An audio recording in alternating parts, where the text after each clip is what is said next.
What? I know everybody tuned in to listen to us talk about Ant-Man and the Wasp, but I will guarantee we are not going to get there for a half hour. Oh, you're already fucking laughing about that. Okay, here. Let me just start with this right now. We've been to, I think I counted before we started tonight, I think we've reviewed like 18 movies. Some of them were Netflix, so it doesn't really count, but like in theaters, somewhere in the 15 to 16 range. So our experience on Sunday night was bound to happen. Now, there's only, it's the standard, you're in a good, feel-good movie. Okay. Do not bring your kid in a stroller to the 9 p.m. showing of Ant-Man. I will judge you as a parent for doing that. I'm not even mad at the kid because, truth be told, the kid was great, and the parents had it handled. They had the phone out, they had the volume down, the screen was down real nice and low. He was laughing every once in a while, whatever he was doing. But so were all of us, so that didn't bother me. I'm not mad at the kid. I'm a great kid. My kids are just I'm gonna be honest, man. Like I heard him like once. And I didn't even... And I noticed the kid was there, and then that was it. Like it never crossed my mind once again that there was a child in the, and this is funny because as soon as we got out of the theater or within talking distance, you were like, fucking kid in the theater after 9 p.m. Right. And that's just it. So I'm not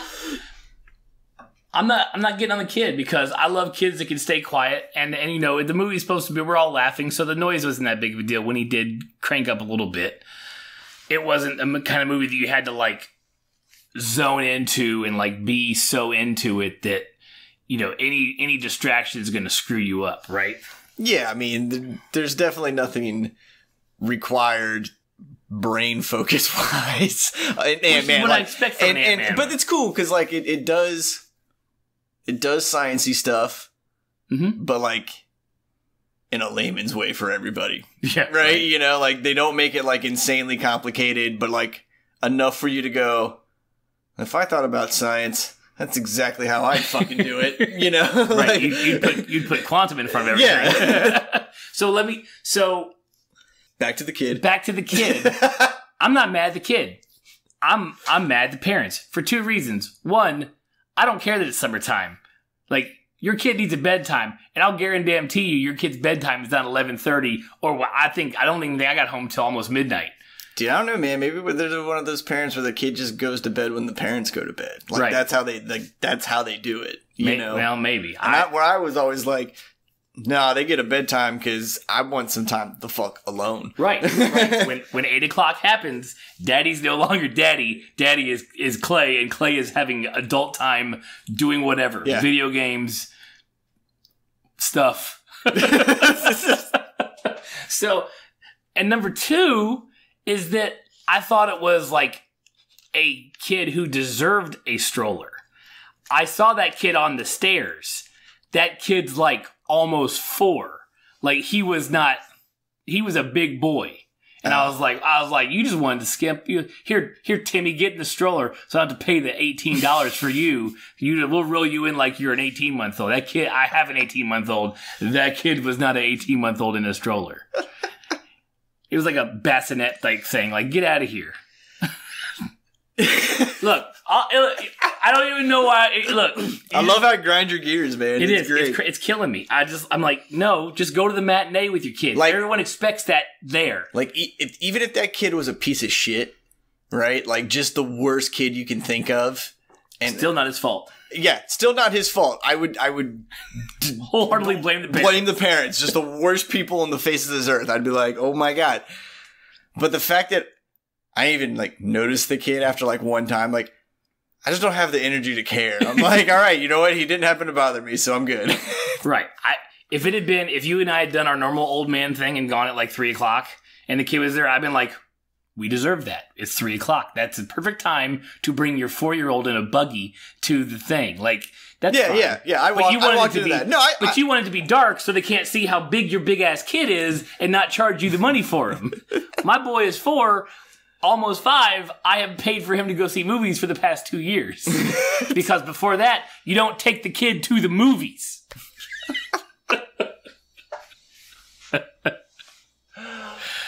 Oh man! And that's how it starts. No, but seriously. But then the other thing that happened. Okay, hold on. Let's back up for 2 seconds. We'll go on to the second thing for the theater. It's only a short rant, but it's still a rant.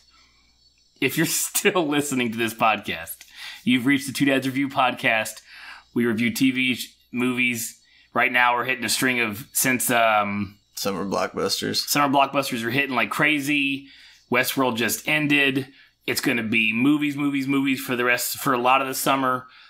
If you have any suggestions for TV shows you'd like us to review that are starting up later on in the summer, we can always try to squeeze those in. Tweet at us at 2dadsreview on Twitter. If Twitter doesn't shut me down for retweeting other podcasts, Jesus Christ, that's a whole nother. Well, I wasn't the only one last night either that got shit on by Twitter for like, we have these DM groups that it's all podcasts and we're like, hey, here's my new post. You mind retweeting it? So you kind of, if you don't look at it all day, because I'm not a fucking teenager and sitting on Twitter for 24/7 on my phone, I just go to it like 2 or 3 times a day. I go to each, I have 3 different DM things because I run our Two Dads Review account. So I go through and I'm like, 55 missed messages, but retweet, just keep going down the line. Twitter's like, are you a bot? They stopped me. I logged in and I got it on my phone. It was like, you need to take this test to make sure you're a human. And I was like, what the shit's going on? And, pick the street sign out of all the things. Oh yeah, where's the car at in the picture? Yeah. So I did all that, and then all of a sudden, we have like over 1,500 followers on Twitter. They were all still there, but all the followings, because I follow, it's usually follow for podcasts like that. Some of our fans that follow us, like I follow them back. I'll follow you. Just follow me. It's fine. If I go back to my account later and you don't follow me, then I will unfollow your fucking ass. I know the website to use now. It's fantastic. I only do 20 a day because I'm cheap and don't want to pay for it. Oh my God. But yeah, so like my following list was at 0. And I was like, okay, like I'm gonna have to go through and do all this shit all over again. And then like I went ahead and but when you I was gonna say when I saw it today, it looked normal. It's back to normal now. Yeah. When you went to and like clicked the 0, you saw all 1,300. Mm-hmm. But I went to the website that deletes like when I can go and review the people who follow me and who don't follow me and do that stuff. I went to it and I broke Twitter because I unfollowed like 10 or 15 accounts that were bots or not human or whatever, everything that on the list, it tells me you're not following us or whatever. And I made the column disappear. Like it went below, because it was counting like 2 and then it went like below 0 because it was still counting at 0. Like yeah. And so like I went back to our Twitter account and the following was gone. It just said like how many tweets, how many followers, and there was no other. I was like, oh shit. Great. I don't even know where it is anymore. So couldn't see it on the phone. Couldn't see it. It was great. So that was a fun Wednesday night. Should have been reviewed, or should have fun Tuesday night. Should have been recording the podcast. We said to push it back a day. So yeah, if you found us on one of the great podcasting locations, you can always go to 2dadsreview.com. That's our Audio Boom site. You can listen to us straight from Audio Boom, or you can find links to Spotify, Google Play Music, Apple Podcasts, Stitcher, TuneIn, and Radio Public. Those are all the places that we're hosted. We're probably hosted elsewhere, but I can't track anymore. That's all that they tell me. I mean, pretty much any podcast, any big one source you use, you can find us at this point. That's where we're at. You found us. Find us now. Subscribe and turn on notifications because you're not getting the podcast every Monday. It's not a set day. Trust me. No, it's definitely not. And next week, it's like a set weekly thing, though. Oh yeah, once a week somehow. Except somehow. And sometimes it'll be like a weird back-to-back situation where it's like we drop one on Sunday and then the next one's like a Monday or Tuesday that we like because we had to double up or some shit. Pounded it out, right? Yeah. And next week we're doing our review and recap of Skyscraper with Dwayne "The Rock" Johnson, and that will come out the week of our 1-year anniversary for this podcast. We would do this a year, man. Imagine how I just look back at how we started. Like, if you want to laugh, go back. We started with Game of Thrones season 7. We had shit mics. I didn't know anything about audio. It sounds horrible, but since then we got some nice mics. We figured it all out. Yeah, think of our early recordings like your first favorite punk band, because all they could afford was like the shittiest recording studio, and you're like, yeah, that's how it should sound. Like That's exactly how it should be. Yeah. Also, youtube.com/2dadsreview. That's where we also put the podcast up over there. Usually around the same time as putting it up on Audio Boom, but you know, it depends on what I'm doing. It depends if I want to sit through the processing of that as well. So anyways, that's it. Now, that's how you find us. Thank you for being here. We appreciate each and every one of our listeners. If you're new here, hang on. If you're a return listener, thank you as always for coming back. Yeah, if you're getting that veterans minimum, right? Getting that couple mil a year, man, because you've been with the team for so long. That's what we're talking about. Those are the guys we want. We're not giving you any money. I can't. No, it's definitely all in your head. Whatever you want your paycheck to be. My second gripe of the night, and this be your third technically. No, because the parents... you did the parents, and then you did Twitter. Okay, of the night of the movie. Oh, the night of the movie. Okay, so, I thought you meant like third of tonight. Gripe. Of this podcast, my third gripe. Third total gripe, second gripe of the night. Look, when we go to the movies, especially if I go a second time, I try to take notes. Especially if I go, if it's like a Monday night, I try to take notes. All right, like on my phone, I pull up Google Notes, Google Keep, and like just type in some notes about what we saw, what things came to me. But let's also don't be like when we go watch movies, and we've been pretty lucky, except for maybe one or two really big ones. Right. There's no one ever in the theater. Exactly. So it's not even like if we did this, we would be bothering anyone. Exactly. And we try to sit, if it's a second time viewing and we know if I know I'm trying to take notes, I try to get to the back. I try to make sure no one's behind me. And if there is, I usually don't pull my phone out. If you're going to pull your phone out in the fucking theater, at least pretend like you know where the dimming switch is on your shit. Because the dude that was in front of you, I don't know how you didn't see the halo that his phone was like the fucking This spotlight. is the best part. I love how it bothers you so much. I didn't even notice it once. Not one time. Because when you were complaining about it, I was like, oh, do you have someone sit in front of you? And you looked at me like I was the dumbest fucking person in the world. You were like, they were sitting right in front of you. And I was like, oh, didn't even fucking see it. No, he pulled it out to check it at least twice, if not 3 times in the movie. With these days on our phones, like you have to disable the auto dimming. You have to intentionally be a dick and put that shit to max. Like, I can't see my screen ever. I got to turn all the way up. Yeah, I was going to say, even if auto dimming was on, the screen would still be dark. Yeah, it was the brightest that screen could be. And I was like, what are you And then it wasn't just like, I checked the time. Oh, it's bright. I turn it off. Like, no, I'm going to unlock it.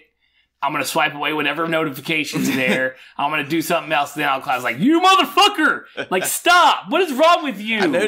I remember in the theater one time, I watched a dude, and this was like during the previews and stuff, and he would just like pull his phone out, look at it, unlock it, and then swipe left through his apps, and then close it up.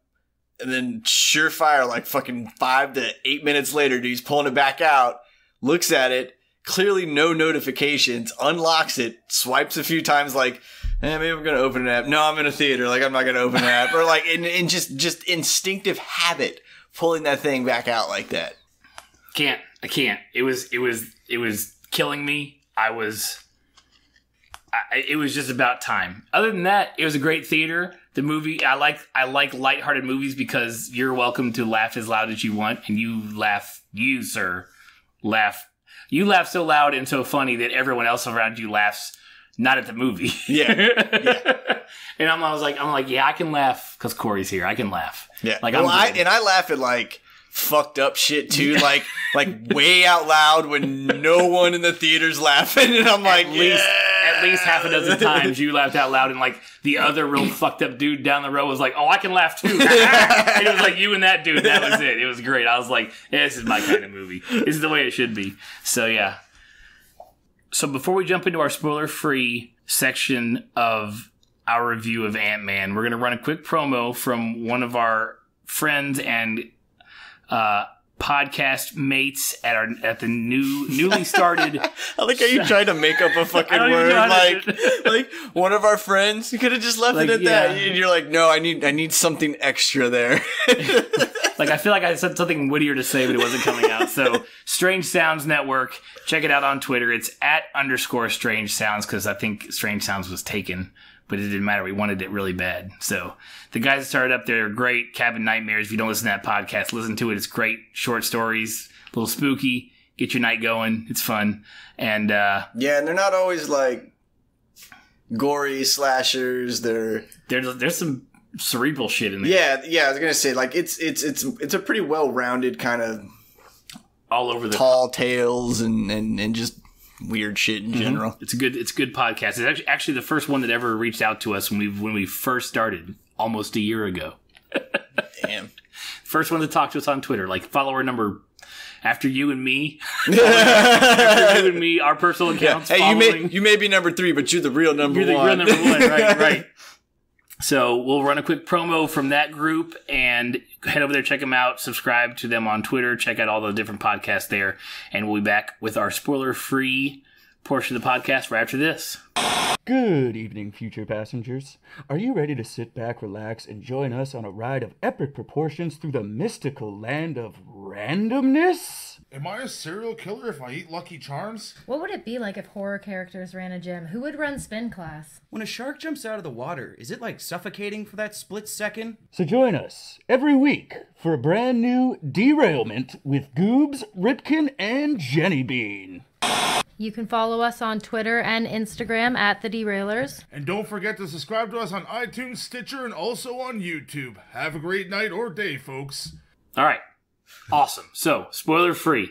I know you love the breaks because it's still awkward when I do it. It's like when we're recording it, it's like we're just gonna sit here so I can find this spot later. Because you like start bouncing around every time, man. Like you're like, all right, shit, it's quiet. Like, all right, what do I do? Like, soon you're just gonna be doing that cartoon run where you're running in place and all of a sudden you like dart out the room. So. I'm not good with awkward silences on purpose. We may be friends, but I'm still not comfortable around you. Right, we're not that friend. So, all right, spoiler free. So we're talking Ant-Man and the Wasp. We're the 20th Marvel film from this era of Marvel films. The last Marvel film we reviewed, the last one that came out, was Infinity Wars. Bunch of feels, deep, heavy shit. Like not, it had its light moments, but they were few and far between. It was a very, it's one of those movies that stuck with you. You know, the Spider-Man scene at the very end, that kind of stuff. Like it stuck with you. Yeah, it was one of those films where, like, for it being a superhero movie and all the ones you've seen before, you're just like, oh shit, that got real. Like, yeah, you're just like, wait a minute. I'm not supposed to feel anything other than, and this didn't clean up. What the hell's going on here? Right. So they gave us the last movie. Are you glad that this was the next one? Because to be honest, did you know that this one took the spot of Captain Marvel? I don't know if it was because Infinity. It wasn't like it happened like yesterday. Like it happened back when they released that big timeline of like, here's the next 20 movies we're going to do, or the next 10. It was a couple of years ago, that big timeline. Yeah. Marvel and Ant-Man and the Wasp were flipped. So at some point from that, when they released that to this past weekend, it switched. Yeah. And so Captain Marvel will come out later on down the road, probably not even after. It may have been production. I don't know.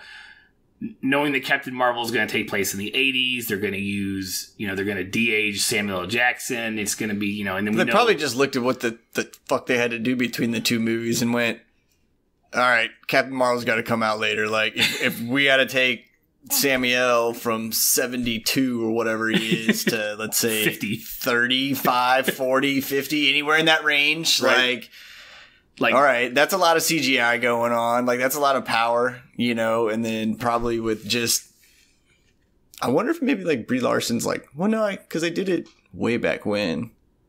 I mean, production, I think production, I'm pretty sure production is wrapped on it. Yeah, I think Captain Marvel wrapped up like maybe a week or two ago. Yeah, so it may just be, and it could be nothing to do with the story. and just production. That may have been what it was. I didn't dig too deep into it. I'm just saying, are you glad this was the next one after what happened in Infinity War? Because I mean, honestly, like, I would have took whatever film they threw at me. Yes, agreed. You know, like, was it cool that you almost got like an intermission film? Yeah, like it was, especially after everything with Infinity War, it would almost been like, if you gave me another hardcore one like that, again, not sure where you could have pulled it from because you made fucking literally half of everything disappear in Infinity War. Right. You know, so, and I know Ant-Man and Wasp is parallel at the same time, so you could, of course, done another film with any of the characters just running parallel. Right. The few that weren't involved, which was actually only them and Captain Marvel anyways. Well, then you have Hawkeye, like he wasn't involved. Hawkeye, true. Oh man, I could not. Yeah, I don't need to see if like his wife and kid went, because I don't know if I could handle it. Like, yeah, right. Like that. He's the one member of the entire Avengers actually is real to me, because like he has a wife and kid at home, and he's just like a normal guy. You know what I mean? Yeah, well, so is Black Widow, isn't she? Yeah, she's normal, but she's got Banner. She doesn't have like a family. He has a family, especially when I love that, like when they hid it from them, like nobody knew about the family. That's the best stuff. But yeah, so you have Hawkeye, which you're not going to do a Hawkeye movie. I want them to do a Hawkeye movie. They're not going to do a Hawkeye movie. Speaking of Hawkeye, Jeremy Renner. I thought it was Renner. Nope. Renner. It is not. Jeremy Renner. All right. For now on. They won't ever stick with me, but whatever. But anywho, he signed on for the Spawn. He's going to play Twitch. Nice. Which one's Twitch? He's like... So from what I remember of the old Spawn movie, you have Spawn and you have the fat clown. Yeah. The bad guy. And then who's Twitch? The fat clown's... Oh, Jesus Christ. Now it's gonna bother me because I'm not going to remember the character's names. Twitch, I think, is like the cop, if I remember correctly. I just remember reading that he signed on. That's cool. Shouldn't ask me those questions because I don't fucking know the shit that well. You're like, it was just triggered in my head because I remember reading the headline and I got in because like Jamie Foxx's Spawn, and I was like, man, I remember liking the Spawn film, but I never got into like comics. I know enough that like when the clown guys transform, he's like the Dominator and supposedly like one of hell's like baddest damn things in the world. So. Right.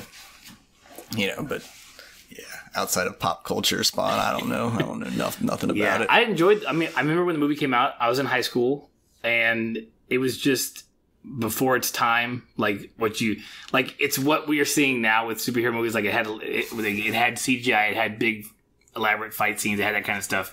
It was just the 90s CGI, and it just didn't look right. Yeah, it wasn't terrible. Terrible. Like, and there was a couple of things like in that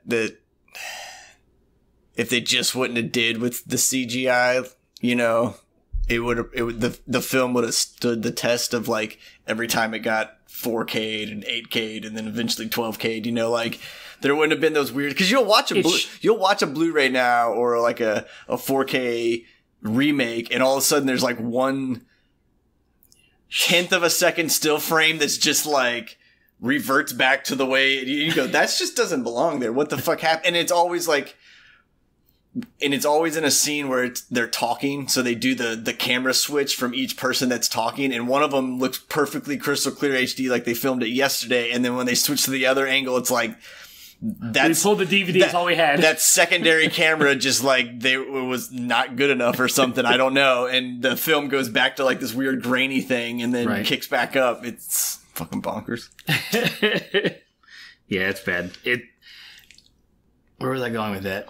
I have no clue. No, we're talking about how the 90s and like it was. Oh, it was like kind of grainy, but it was good and it was good in certain, like when they used it with like his cape like transforming into the wall and stuff like that. Like it was really good.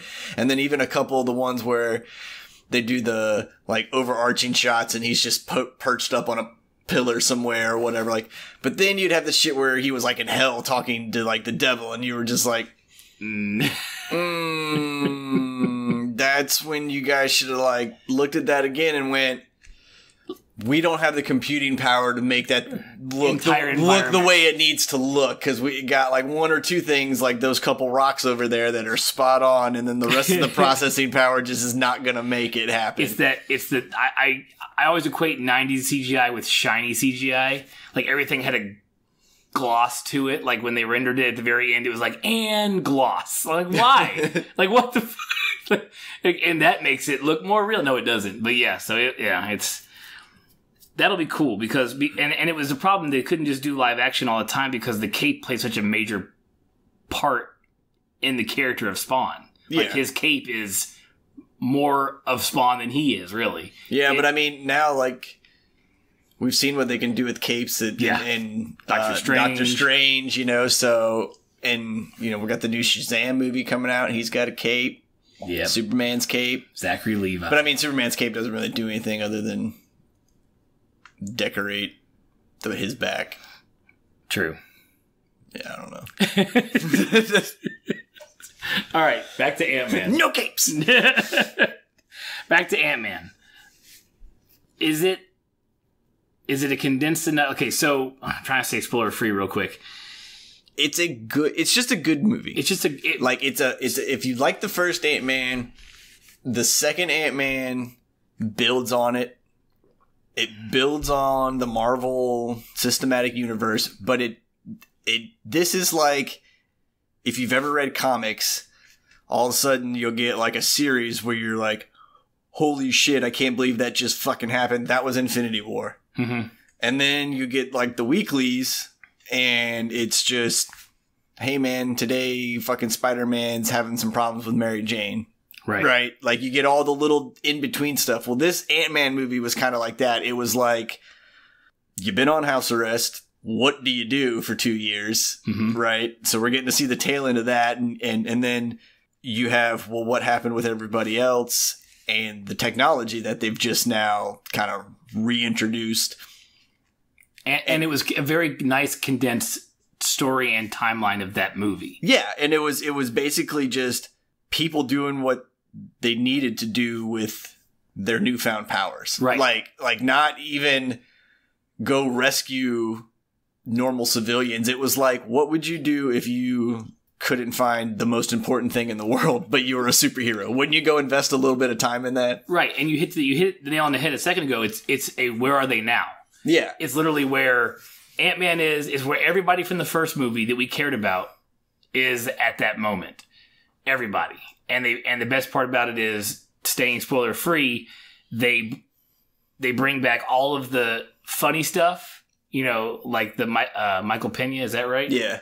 Like his, you know, they give like him one of his stories, his story fight. They don't do it like 3 or 4 times like they did in Ant-Man, the original movie, but they did it enough here where they did it once, twice here. I was like, yeah, that's right. And they gave his two buddies in the security crew, those guys, they gave him enough. The FBI agent, what's that guy's name? He's the one that played Kim Jong.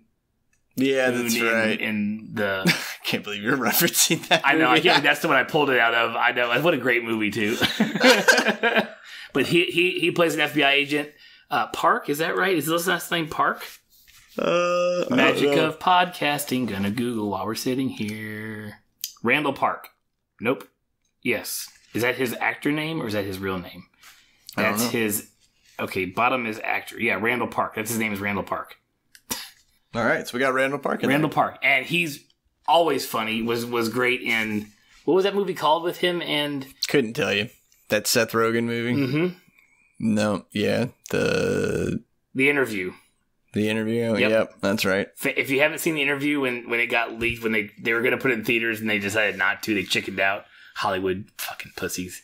That movie's great, hilarious. It was all right. I don't know if it was one of those things where it got hyped up so much, or it was just I wanted it to be funny, and there wasn't. The two people that were on the screen should have made me laugh more than what was happening, and some of it was just like. I'll give you that. When did you guys all think that was funny? Right. I'll give you that because it was I think it was more the hype because it got pulled and wasn't going to go out, and everybody's all up in arms about it. Yeah. Like, if that movie would have just came out, like, it would have probably been, everyone would have been like, oh, it's an okay film. Right. But the fact that it got so hyped up and did what it did, it's either one of those films where people are like, it's super great, you just didn't understand the jokes, or they're just like, dude, this is a bad fucking movie, man. It's bad. Come on, there's at least 2 or 3 memes that are like from that movie. Like, but saying there's like 2 or 3 memes from something is saying there's like 1 star per fucking galaxy. Like, that's like almost non-existent in meme variation, right? Like, there's 3 memes from it, dude. There's fucking like 15,000 Kermit the Frog memes, like, of just him sipping tea, you know? Like, all right, fine. It wasn't that good. Okay, but I enjoyed it. Yeah, you liked it. No, maybe I'll go back and appreciate it more, and I won't be jaded by the hype wave that was with it, you know, and be like, all right, yeah, it's not too bad. But Ant-Man was a good contained movie. It actually took place over less than 2 days, like timeline of the movie, because he was, you know. No, it had to be 3 days. So, because like they literally film it to the last minute of his 3rd day. So I couldn't tell what, and the worst part was one of my major complaints about it. I couldn't tell what. I was like, wait a second. He has to get, like, they have to take this thing off. Like, how long has it been? Like, shit's been going down. Like, how has he not got caught yet? So, anyways, all right, let's quit dancing around it. Well, actually, we can talk a few things. Another aspect before we get into spoilers. Any movie is made at least 10 to 25% better when Walton Goggins is in it. Yeah, dude, I don't know if I knew he was in this movie. I think he's in the trailers. He's one of those guys, like, where I love his character so much from Justified, and even like when he was on Sons of Anarchy. Yep. And like, those characters are so iconic. Like, he's at the point now where he could have just been a dude sitting in the bar that like the camera panned to for like 5 seconds, and he just like took a drink and like just did the old fourth wall, like, hey guys, I just was walking by, and I would be like, fucking Walter Goggins movies the shit, hell yeah. Right. If you listen to this podcast for any length of time, I think we've gushed over him more than once, at least. What was he in last? What was the last thing we saw him in? Fuck. We reviewed Tomb Raider, and Walton Goggins was in that as well. Oh yeah, that's and right. Yeah, he's great. I mean, I love anything he's in, and he's the same guy. We talked about this last week with something else completely. He just plays him. He just plays himself in any movie he's in. It's just the way he plays. Like, it's just his. Yeah, like I guarantee he talks exactly the way he does, like, his characters. You know what I'm saying? Like, maybe he slows himself down a little bit. Like, I don't think he talks with that insanely slow, like, redneck darling, you know, like, kind of shit that he like does. Right. You know, like I feel like he speaks a little fast, and even if he did speak that slowly, like on like when he first started acting, like that's how it really was. Like, he's been in LA like long enough that his speech would just probably naturally pick up a little bit, you know, just in speed. Right. But yeah, so he's in it. He's one of the bad guys. This is yet another movie where, kind of like Black Panther, where you kind of saw the point of view of the bad guy, of Killmonger. You're like, I really don't like what you've done to get here, but I kind of understand why you're mad. Like, you may be the quote-unquote bad guy, but you're not wrong. You're kind of right, but you're just going about it the wrong way. So we have a bad guy in this one who ends up, at the end, it's like when it's all revealed, you're like, boy, that sucks. Oh, you're talking about Ghost now. Yeah. Oh, okay. Well, Walton. Well, I thought you were still talking about his character. Like, but that's why I was like, what the fuck are you talking about, dude? I was like, he's just like your arms dealer guy. Yeah, he's your standard bad he's guy. Been buying tech off, and he's rich enough to be scary. Right. He's not really a threat to the team. Not really.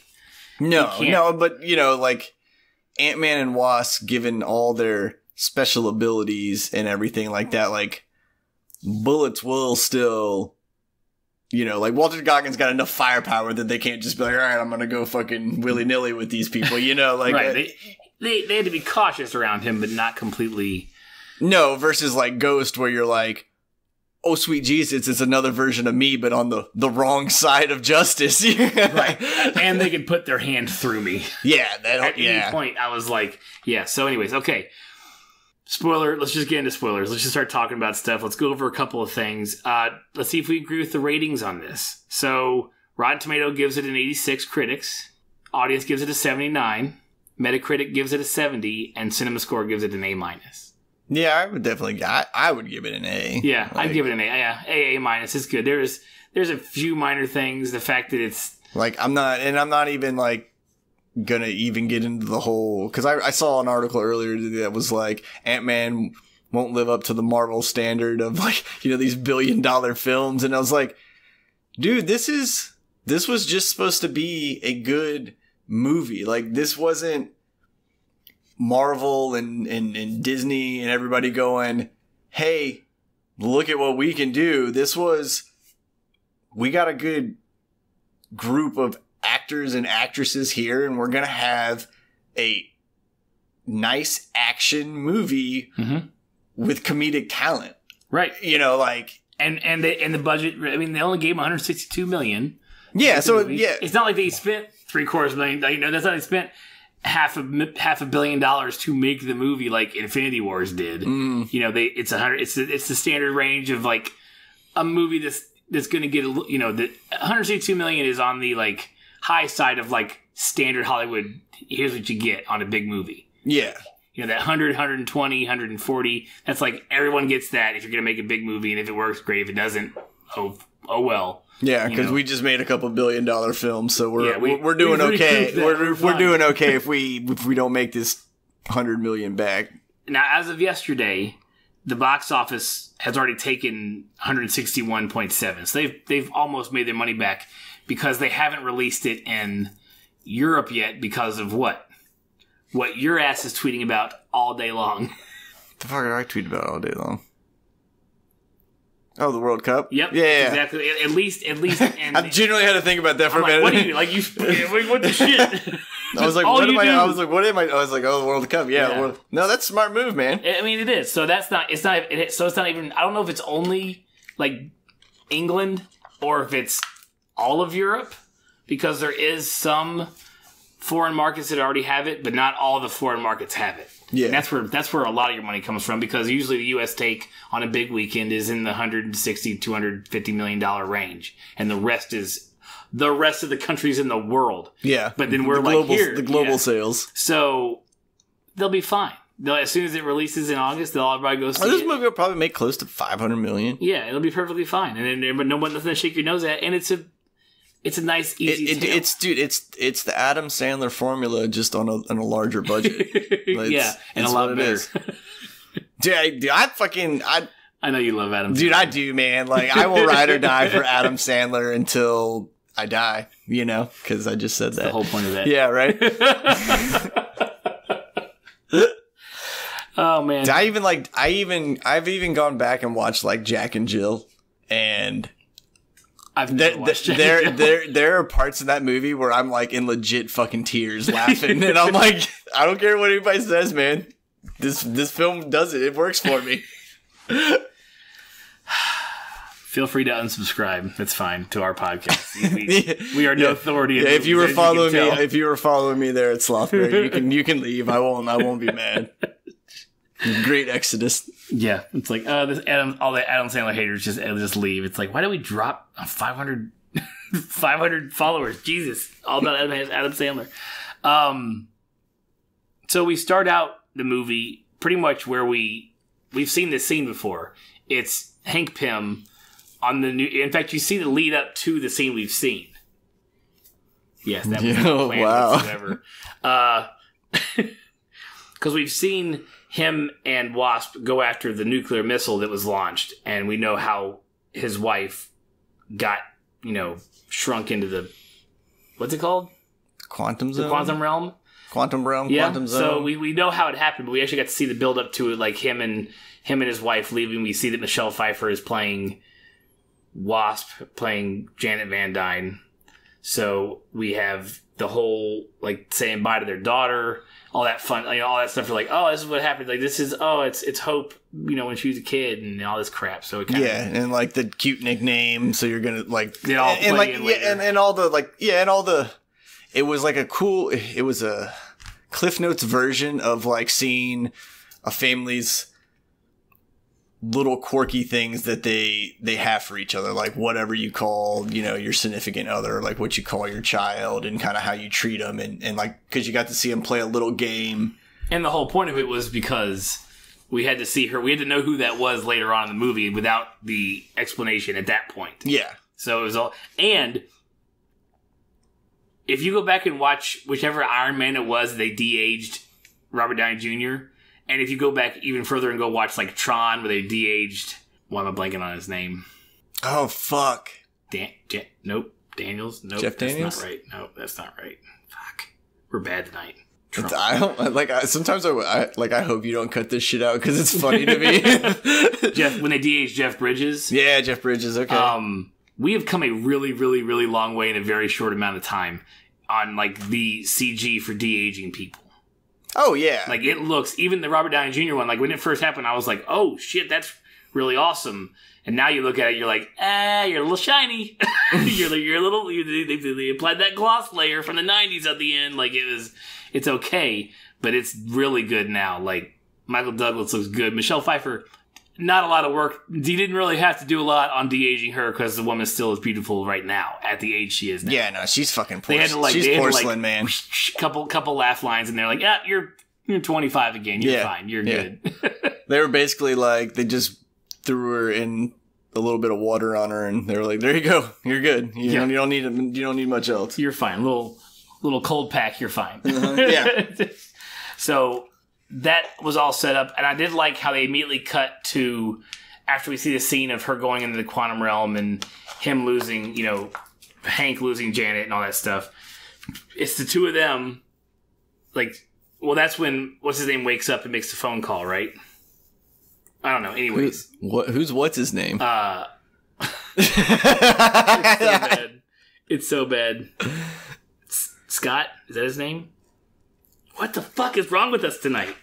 I don't even know what part of the story you're talking about now at this point. Because we see him on the rocket. You see Hank, and you see Michelle Pfeiffer's character, because I'm never going to remember her fucking name. Right. So after we see that flashback, when Scott wakes up because he had that was a dream he had? No, it wasn't. No. The dream he had is the one where he's like they're playing hide and seek. Yeah, that's like fucking 40 minutes from now. So after we see the scene we've seen before from the other Ant-Man movie where she shrinks into the rocket and she's gone in the quantum realm, Hank and Hope are talking in present day, and they're like, I've got an idea. I think I should show these blueprints. Let's go get your mom. And then it's like the Marvel credits. Like it's the Marvel. Yeah, okay. That's. And it's cool because it like sets up, that's the movie. They tell you exactly what the movie's about. This movie is about getting Janet back. Mm-hmm. And that's all it is. It's nothing. It's not the fate of the world. It's not the fate of the universe. It's not everybody's dying. It is, let's go get your mom. That's the movie. Yeah. And it's great. I actually really appreciate that. Like they literally laid it out for you. Here's what we're going to do. We're going to go get her mom. That's it. Mm-hmm. That was great. I loved it. So when we come back, I think when we come back is when Hank and his daughter are going through like the giant maze he's made for her. The big, what do you call it? Like cardboard box maze, like. And he's all shrunk down. Like they're pretending to be shrunk down, like because everything's like larger than normal in the thing, and she has to get a contact to do like a, it's like a flying disc, Yeah, basically think of like the only way to describe this is like a fun house for adults, and the cardboard like sculptures and the unique way they did everything in this was basically if a kid somehow had access like the skills of an adult, like mm-hmm. right, like if they were like, I'm gonna go create something, but it's gonna look legit. Right. Yep. Basically, every Pinterest mother you've ever seen out there was in this house creating this cardboard box maze because it was. I mean, I wanted to play in it, Right? dude. I was like, that's fucking so cool. Yeah, so it's Scott and his daughter, and there's spots where like they run into like a paper mache of Anthony. Yep. And like he's hollering, he's asking, Anthony, which way do we go? And then like it's supposed to be like Michael Pena is supposed to jump up and his character's supposed to go and like speak for it. And he's like, Anthony, where do we go? He's like, oh shit. That was great. Michael Pena was on point this entire movie. Yeah. No, He's always, and I don't know if they did reshoots because I know that everybody was like, they're like, please don't downplay his character in this movie. They're like, please, we need at least, if not more, Michael Pena than last movie because he's that funny and that perfect. Yeah, the way he plays this character is just, it's like, it's creative and it's goofy, but at the same time, you're like, I could see a person like you. Like you saw someone somewhere and you stole that. Like, right? You know, like there's a twin of that walking around. There's a doppelganger happening. And other folks could read those lines, but that is written for him. Yeah. There's no way the writers weren't like, Michael Pena's playing. Yeah, I bet you, I wonder, like, if a lot of that writing was, like, them writing stuff and then him reading it just the way he talks and them going, yep, okay, making a few changes, like, there we go. Lewis is his name, by the way. Lewis, yeah. I like calling them by their real names, man, like, because then it makes me feel like we're boys, you know? Right. And plus, I almost feel calling them by their real name is better sometimes because I feel like sometimes people listen to this shit are like us and don't know their names. Don't know who the fuck Ant-Man is, like, because I'm not going to say Scott. Right? He's going to be Ant-Man or he's going to be fucking Paul Rudd. Like, 60% of the time it works every time. What's Ant-Man's name in the movie, right? You don't need to know. It doesn't really matter that much. You're right.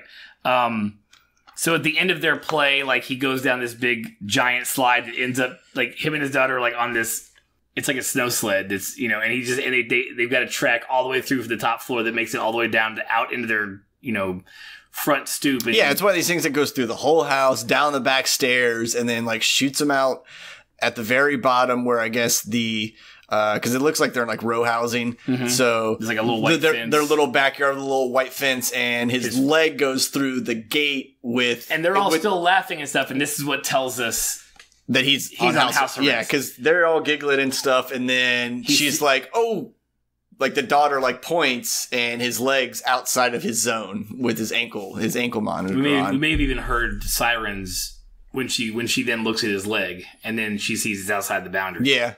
So that's when we learn he's on house arrest. He's been on house arrest ever since Civil War. Yep. So he got caught at the end of that or whatever, and he's on house arrest for working with Cap.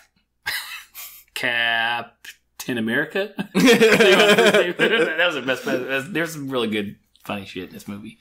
That's when we meet Randall Park's character, the FBI agent. He plays... So you and I are in government contracting, so we know a lot of government employees, and if you're making fun of someone in the government that works, you know, he's like what we all picture. Like, no, I don't even know if he's that, man, because he's like so upbeat, right? Like, like when I think of like, I think of the normal government person, it's like the dude that's just at work but avoids everybody and only like their 8 and does the least and slowest amount of work they possibly can. Like, true. This guy is like still has hope in his heart and the guy that's too good to be there, right? Like he wants to be he wants to catch the bad guy, and he's not the brightest berry in the bush. True. But he's so like almost kind-hearted in this gullible way that you're like, you shouldn't be an FBI agent, not because you're not really that good at it, but because your heart is better than this evil entity you're working in, right? Like, that's how I kind of feel about him. Like, you just don't exist in this world, man. Like, right, you're too happy. And Randall Park's comedic timing works marvelously with Paul Rudd's. Yeah, dude. And truth be told, I'll guarantee you 50% of Randall Park's, Paul Rudd's, and Luis. Yeah. Michael Pena's lines were all ad-libbed. Those guys are that good. Oh, yeah. I would. The script had to be like 50 pages. They're like, yeah, just make up the rest. Like FBI agent comes in, Ant-Man comes in, agent says hello, something awkward is entered. Go awkward. And then boom, like you have this like our introduction, memorable interaction. Our introduction to him is when he is explaining to Scott's daughter why he's on house arrest, because they immediately break down the door and like go start rummaging through all his shit, and he's like, sorry dad, you gotta do it because your daddy's on house arrest. And she's like, why? And then he's like, well honey, and he starts like with kid talk, starts with a perfect like the way you would want any grown adult that's good with children to start this conversation. You're like, you went in your head as a parent. You went, good job, cool, sir. Man. Way to get that shit, dude. You got it. And then it took a hard turn off the rails. Just not even in like a grotesque way or vulgar way. Just details. It was just municipal code 6325431, blah, blah, blah. And then it was basically reading the statute verbatim of like why daddy's on arrest. Why his house arrest is the way it is.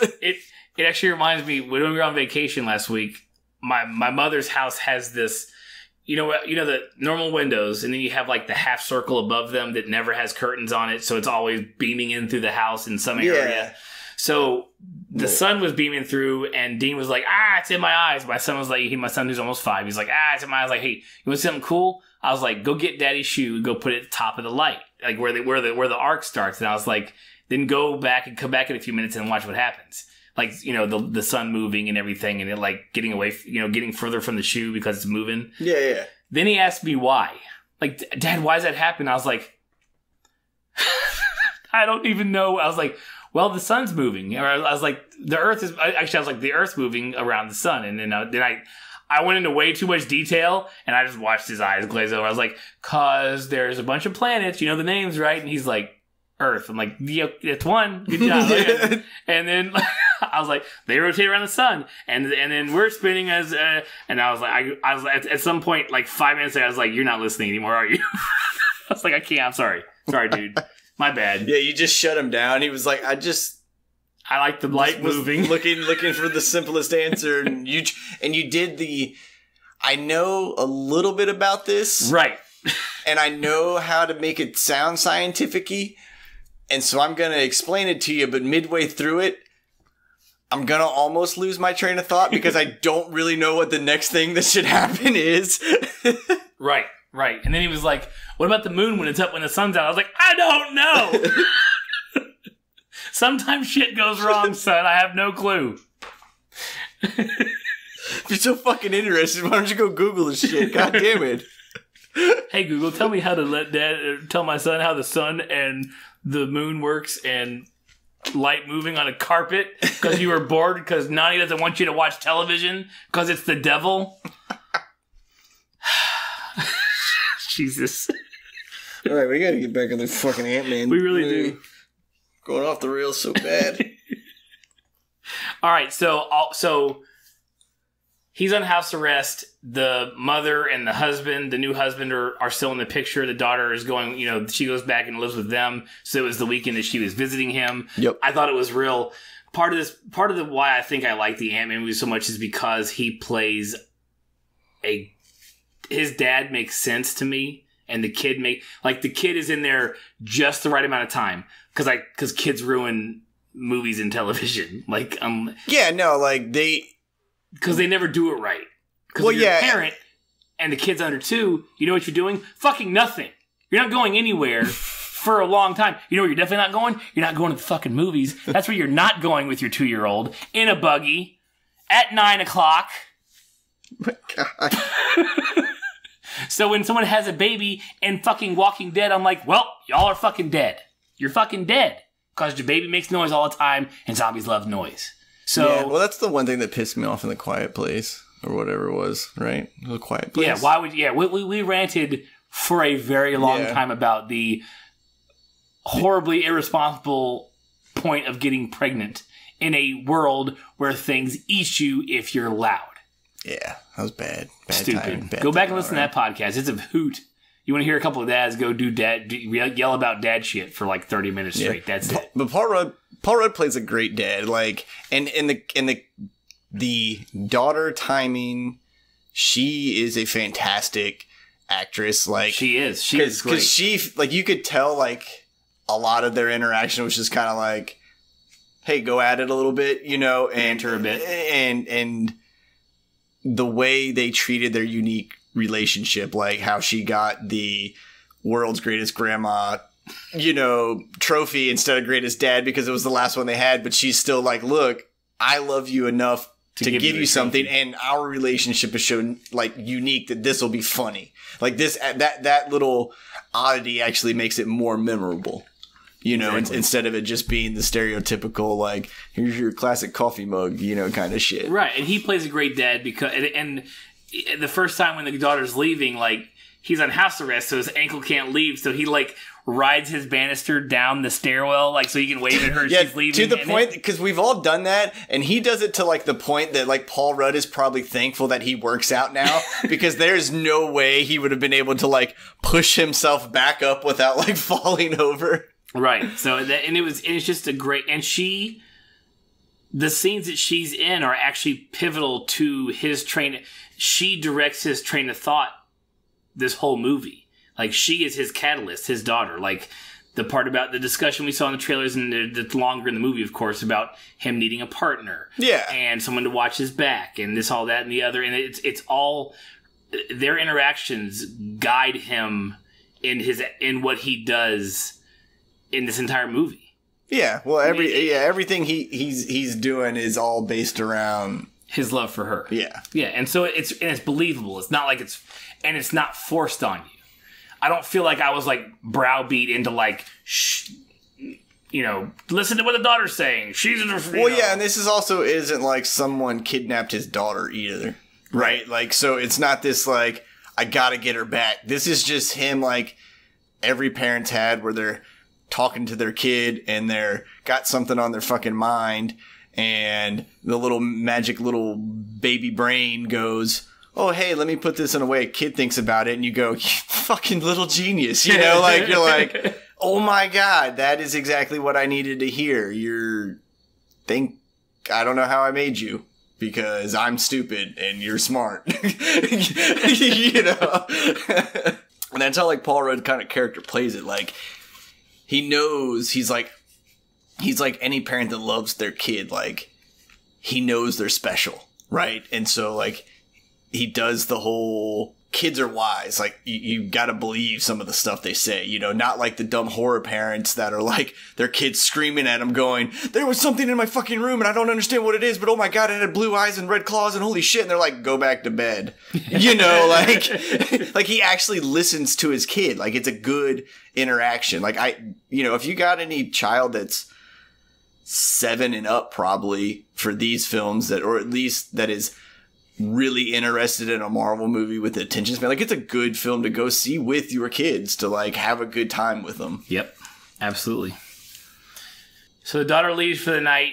Scott goes to bed or gets in the bathtub or something, and he has this dream where he's walking through this house he has no clue about, sees, you know, and you can tell it's not him. He can tell it's not him. Like, and then he finds this little girl in this, what'd they call it? Because it was a armoire. Is that what they called it? And he's like, it was a big closet with doors. Yeah. It was a big dresser with drawers. Like, yeah, an armoire. That's what it is.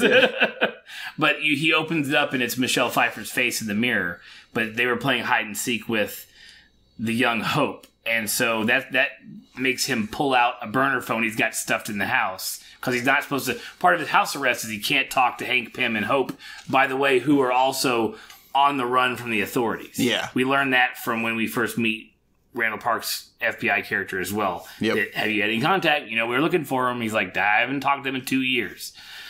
So he calls and leaves a message saying, hey, I had this dream. It was, you know, weird, whatever. And then he's like, you know what? Now that I say this out loud, don't just ignore it. And he like breaks the burner phone and throws it away. Yeah, he's like, that was stupid. So So this is like the next morning or something. Yeah, like you almost get to see like his daily routine. It's like the start of it, right? Because he's playing his drums. Yeah, he's doing all this shit. He's trying to blow 24 because he has 2 days left. Yeah, because he's like, what's he going? 3 days. He's like, I can do this or whatever. And basically, you just watch him spend like an 8-hour day in kind of fast forward of like what he does, like just to kill fucking time. And then he's eating breakfast or like munching on cereal. He's eating cereal at some point, and he gets. You hear a buzzing, and he like swats it away. Yeah, there it is. Okay, that's right. Because I was like, he gets like almost like he notices something, right? Yeah. So he hears the buzzing, and he's like, "What the hell?" And then he gets like stung, and he kind of swipes at himself, and is like, "Huh?" And then goes to take a bite of cereal and just passes the fuck out, falls right off the couch and onto the floor. Right. And that wakes him up in the car with Hope, in an SUV of some sort with Hope. And it takes him a second to like collect himself. Then he's like, "Oh shit, I can't be out here. Like I have to be back." Because the other, which we didn't mention that Randall Park's FBI character explained, is that if he breaks his house arrest, he goes to jail for 20 fucking years. Yeah. So it's like, you don't get to see your daughter other than through glass for 20 years. So he has every intention of not breaking those. You got 2 days left, man. You're literally like one step. You're almost the other. Yeah, dude, if that was me, I would have just straight drank NyQuil. Or like bought the liquid Z pills. Been like, yo, somebody bring me some Z pills. I'm literally just gonna sleep, wake up, pee, and pop some more, and go right back to fucking bed. Not doing a damn thing. Right. My leg is staying right here. Yes. So he freaks out, and she informs him that they have one of their aunts at the house doing his daily routine, which is like sleep 8 hours, 5 hours in front of the TV, 2 hours on the toilet for whatever that means. Yeah. What do you see? Is like just stuff. Don't worry about it. Right. But so and then we see that like she's driving in a vehicle that's been miniaturized.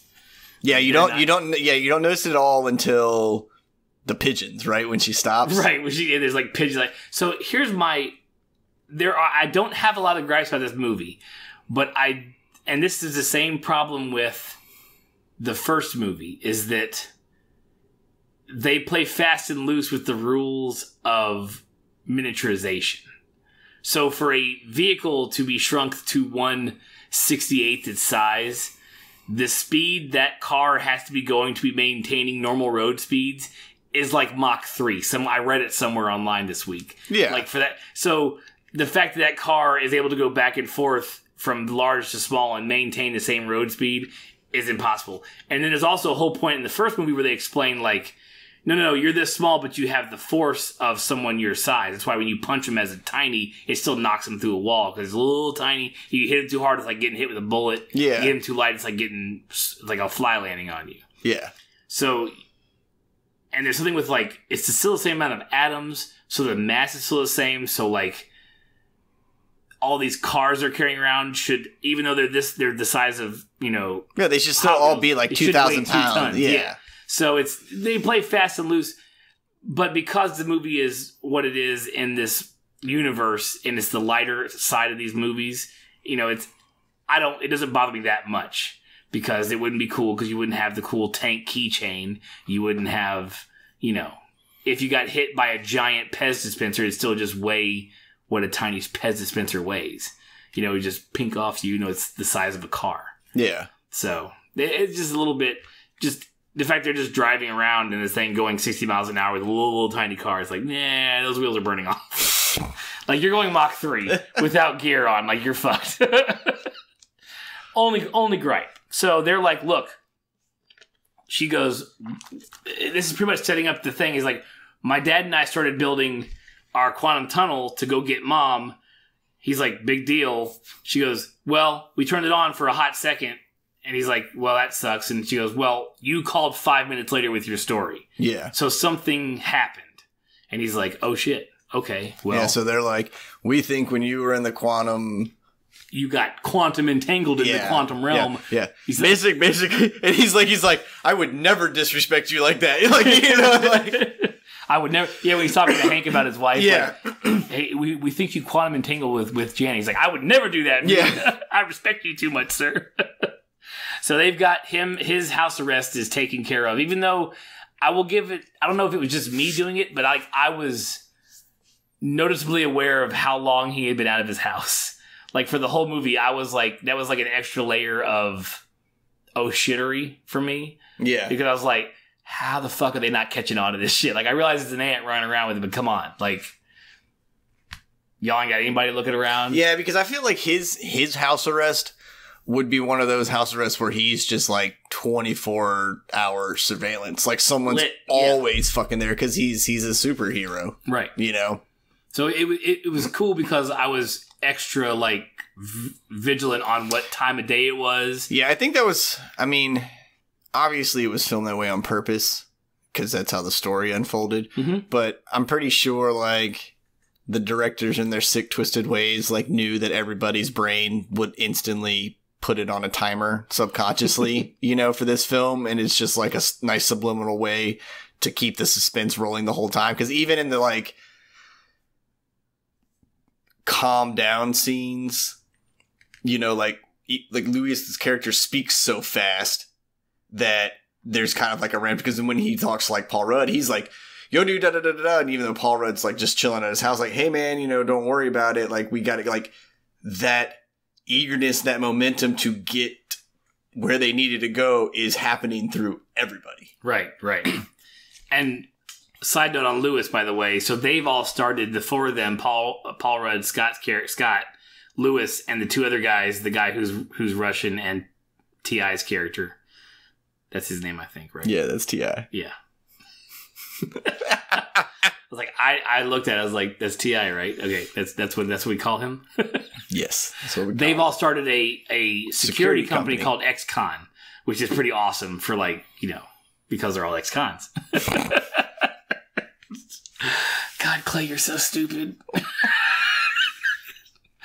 So, and they have an extra layer of pressure because there's a big presentation the next morning to a guy who's like a make or break, a client who's like a make or break for the company. Like if they don't get it there. So that's like Lewis's like whole thing is like going to make this presentation. Yeah. And it's funny because his character the whole time is like, why do we have these fancy like Pop-Tarts? Or why did we do this? And like, he's like always like seems to be counting money. And then later down the road, you could find he's like, because I just been spending money. We really need this contract to win. Like we're like days away from going. He would just like mismanaged everything. Like you thinking the whole time that he was on point, and he's trying to hang on. He's like, if we don't get this contract, we're gonna lose everything. Oh man, that's great. So this is when we get introduced to Walton Goggins' character. So after because we find out that they need another part. When the field came on, it shorted basically, and so they need another black market part. Another quantum something. Yeah, right. They need another quantum, which it looked like just this. This is gonna date me, and this is even before me. Right, like punch cards. Right, but it was basically like a slide punch card that they just made out of an LED screen. Pretty much. Because that's what slid into the thing, and then they turned it, and it was like... everything was green. And it was like, it's so funny how even the more advanced stuff gets, how still retro... And I almost want to say that was like a nod because Hank is the guy that brainchild all this stuff, right? So he still has like... supercomputers were the size of rooms, even though I can shrink them all. Like, all of his stuff has this weird, like, vintagey, you know, wartime era kind of, like, feel to it. And so it's kind of cool that they kept the Soviet Russia vibe, right?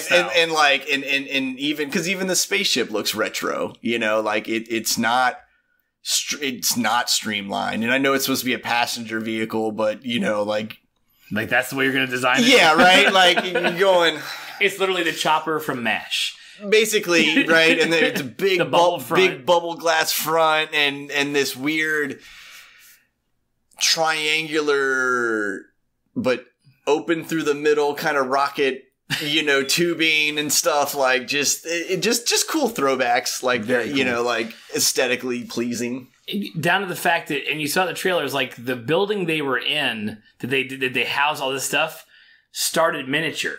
Like, because that handle would not have been, the handle to walk it away like a suitcase would not have been built into a full-size building. That building was something he bought or made as that size. Wouldn't it be a building first? Not this one, because when they opened it up. Think about it. You get at the building first, you shrink it, you add the then handle attachment to it, and then that way it's there each and every time. Because if you would have bought that, there would have had to have been real electrical lines, like cubicles that you installed once you larged it. Once you made it large, you would have just bought a 4x4 because it would have been hollow. Like, you would have just bought you would just have 4 walls, and then they would have had to build everything in between. Fine. Why wouldn't they just have a normal building, shrink it, and then install a handle on it? Because then you're dealing with support walls, load-bearing structures. If it's a plastic thing, it's going to stay no matter what size it is. You're fine. And not to mention, like, when they were full size, you like how, like, the dials, like the big giant dials on the wall were like the 1 to 10 like amp dials. Yeah, that kind of.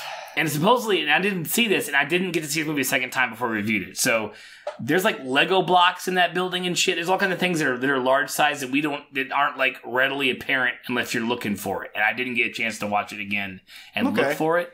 But yeah, so the fact that there's like wheels and like a thing to drag it off with means it may have just been like built small and then just blown up to a building, and then everything is put into it, and then it's there. You're good to go. I don't know.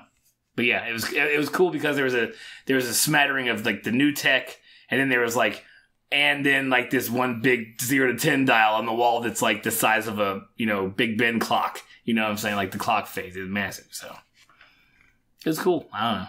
Yeah, I didn't understand they never why. It. Like, yeah, and I get that was the one thing that bothered me, because like everything in that room, and I guess now that you just mentioned it, I didn't notice that there was other enlarged things. Like I think I saw like an enlarged paper clip or something that was like hanging that. Off the dial. Yeah, like that thing would have been so intricately designed that I know it's just a dial, but it seemed like it was like a dial on this weird screen. It wasn't like, let me put it this way, it wasn't a dial like you turned yourself, right? And was like, okay, and I'm going to turn this up. No, this looked like it was like connected into something, and I'm going, why would you blow up a guitar dial? Exactly what you need for it. Yeah, right. just it was weird. It like, and I think that one only bothered me because it stuck out so bad. Well, and dragging a building away with all your shit in it, even though it's miniaturized, like over rocky ground, like just if what you're doing is so like the quantum tunnel that you're building is very delicate, like you're just bouncing it around in that thing as you're dragging it over gravel. Like that building never moves that way when it's full size. Yeah. So part of my gripes, like I said, with the way they explained the tech in the first place, like when you shrink shit, you're still bouncing it the fuck around inside, like you're gonna break. Yeah, something. yeah, and I know they're all like loosey goosey. It was just it was just like that one dial piece just threw you off. Yeah, like it was I think because it was like the first time I noticed that in that very retro scientific-y room was like something that they picked up one time when they were like, oh, we're miniature or something, and like stuck the dial on and then blew everything back up, or blew the dial on and then had the ants like move it over. And I was just going,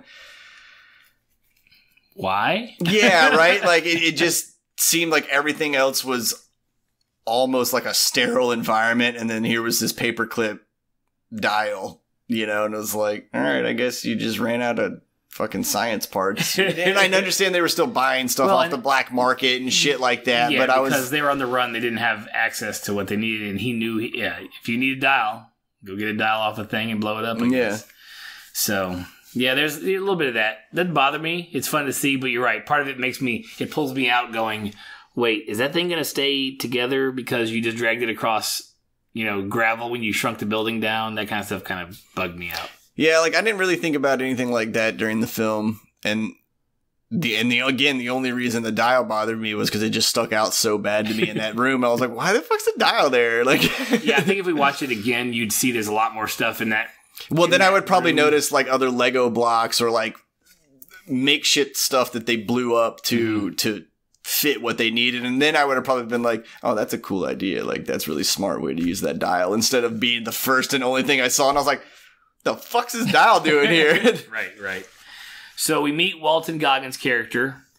He's, like you said, a black market dealer in quantum, all things quantum that they needed for their parts. Hope goes in to meet him. He reneges on the deal, takes her money, doesn't give her the part. She goes to leave. Well, because he finds out that she's not who she is. Yeah, not who she been saying she is, and he gives the whole like, my business is built on trust, and I know what you have. I also, because that's what he implies to her, like, I know what you have. Let me sell it for you to make a bunch of money, and then when she refuses that, that's when you get this whole cat and mouse thing of him now going, give me that building. Yeah, he's like, VR, AR, all this other tech right now is going to be non-existent. I want in on the ground floor in quantum stuff. Yeah. So he's trying to make his monies.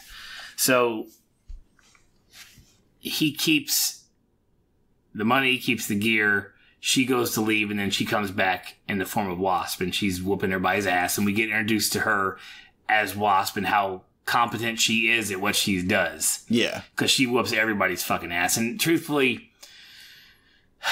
the trailer kind of spoiled almost every fight scene. Almost every Ant-Man and Wasp scene, like when they're fighting, they pretty much showed you every fight scene. The fight scenes are long. I mean, obviously they're longer than what's in the trailer, but like every kind of key moment that was in it was probably in the trailer, like the large salt shaker. Right, because you notoriously don't watch trailers. No, but if you've seen it, yeah, you would have noticed it in the film. Absolutely. Like, and that's the reason I don't watch trailers. I'm like, fuck right. trailers. And if I didn't have to pick movies for us to watch, I wouldn't be watching them either. Yeah. But yeah. So during the fight, she takes out the guys in all the ways you saw in the trailer. Cool fight scene. She's competent. It's the whole joke about you gave her wings and blasters. You didn't have it available for me. He's like, well, I did. Yeah, you were a criminal, so I didn't give it to you. And she overcomes everything. She gets the tech from Walton at some point, or they're going after it, and then Ghost shows up. So she's beating all of the humans just fine, and then this weird phasey thing comes up. She fights her, gets her ass whooped. Ghost escapes. Ghost takes off, and then... Well, because you have Ant-Man come back in, so there's the whole... Yeah, because he throws in the suit finally. Yeah. So there's a whole, like, all three of them fighting, right? Yeah, there's all three of them going at it, and that's kind of when you, like, see that Ghost is, like, a bona fide badass herself. Something's different. Something's up, because she's taken on both of them, and you know that Ant-Man and Wasp have been training together, so... We have training and other things. Well, yeah, as they point out, yes, as they point out. But it's kind of cool because you know that Ant-Man and Wasp have been training together not only to like learn how to fight, right? But they've been training together because they are in like tandem. They're a team. So the fact that Ghost is coming in and is disrupting what would most likely be almost choreographed movements at this point in time between the two of them, with her literal ghosting through objects and fist and bullets and fucking plasma rifle things, like, and just gives them both a like, what the fuck was that? Like, Ghost totally had an awesome intro. They established her quickly and as a force to be reckoned with. And she's scary. Like, yeah, and she had that cool... That's where she reaches during this fight, is where when she leaves, she goes to the van that Hank's in, and she phases her hand through his neck. And I thought I should have thought they were gonna kill him. Like, yeah, I did too. When you have like someone like Michael Douglas in a just a Marvel movie, I know there's all kinds of big names attached to it, but like I'm like, at some point, if he were just to die like this, I'd be like, okay, you're you're practically retired. Like, you're just doing this for fun now. Like, you were done. Tell them to write me out. Okay, they wrote you out, and now we have to go get her mom because she just lost her dad. It still would have played fine. Yeah. It would have sucked, but I'm like, that makes sense. But she didn't kill him, thank God. And so they leave here. At which point do they go to the ex-con place and take them hostage and give them the truth serum? I think that's a little later. Is it? Because I want to get to that joke so bad, because this part is literally the hardest I laughed was the Russian dude where he's like, "You're talking about the Baba Yaga?" Yeah. and then so I think, that's because, okay, so when they steal the building, that's when they have nothing, and Scott's like, so you're saying if we had the old... No, that's not right either. But anyways, he's like, I have somebody we can work with. Yeah, because we have the whole joke at the beginning, right? Because Hank told Scott to destroy the old suit. And Scott's like, yeah, I did. He's like, that was my life work. Yeah, and he's like, you destroyed it. Oh my God. And then you come to find out a little later that he didn't destroy it. And he's like, well, what if we did have a suit, And they're like, that is later. Yeah. Right. So after the fight, she has the lab. She takes off with it. Ghost does. Yeah. And that's when they head to ex-con, because it's the only place they have left to go to and people that can help them get it back. Yeah, so we find out the good guys go back to ex-con. Ghost goes back to her house. Yeah, her like mansion. Which is we see that she's just like a normal person, but she's involuntarily phasing. She gets in like this chamber that shoots quantum waves. I'm sure it's quantum waves. Yeah, it's quantum healing power or something. Quantum healing power with quantum waves. And basically, like, that helps her stabilize herself for a little longer. So this is the first part with the bad guy. We realize that something's not... There's an ulterior motive to her. Like, she's not right. Like, she looks like she is in serious pain. Yeah. Yeah. And then we figure out... Well, since the Pym and Ant-Man and everybody now has nothing, they're basically doing a brainstorming session there at ex-con, and they come up with Lawrence Fishburne's character, who used to be Hank's partner. And Hank's like, no, absolutely not. Like, just flat out pretty much refuses from the get-go. And then, of course, next scene, you see them all in hats and sunglasses. Yeah, all in hats and sunglasses. So you see them in the movie trope disguises, and then you have Ant-Man basically go, why did you make us put on hat and sunglasses? We just look like ourselves with hat and sunglasses on. These aren't disguises. Like ourselves going to a baseball game. Yeah.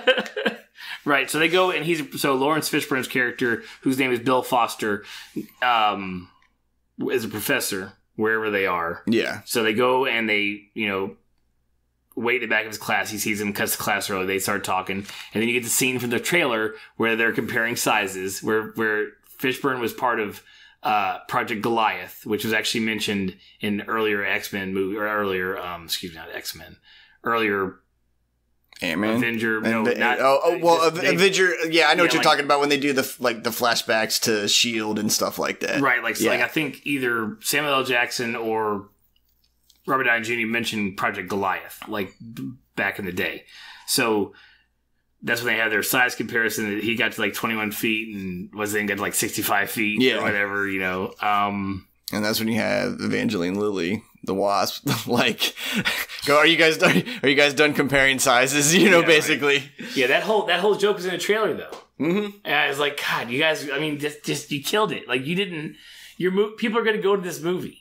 Like, you don't have to blow it. You don't have to show me all the good shit in the trailer and then I get there and go. Trailers should only be 30 seconds. I know. There shouldn't be 10 different cuts where folks can add, like, I love when you go, I don't love it because it sucks, but people go on YouTube and take, the 5 trailers released and then they put it together and they realize that you have like 10 or 15 minutes of the movie. Yeah. Because there's that much different scenes in each trailer. It's like, stop. Just give me the voiceover and some shit to draw me in and I'll go watch it. Yeah. Like the old school trailers. And this is the part. So this is the part where they're wishing they had the other suit.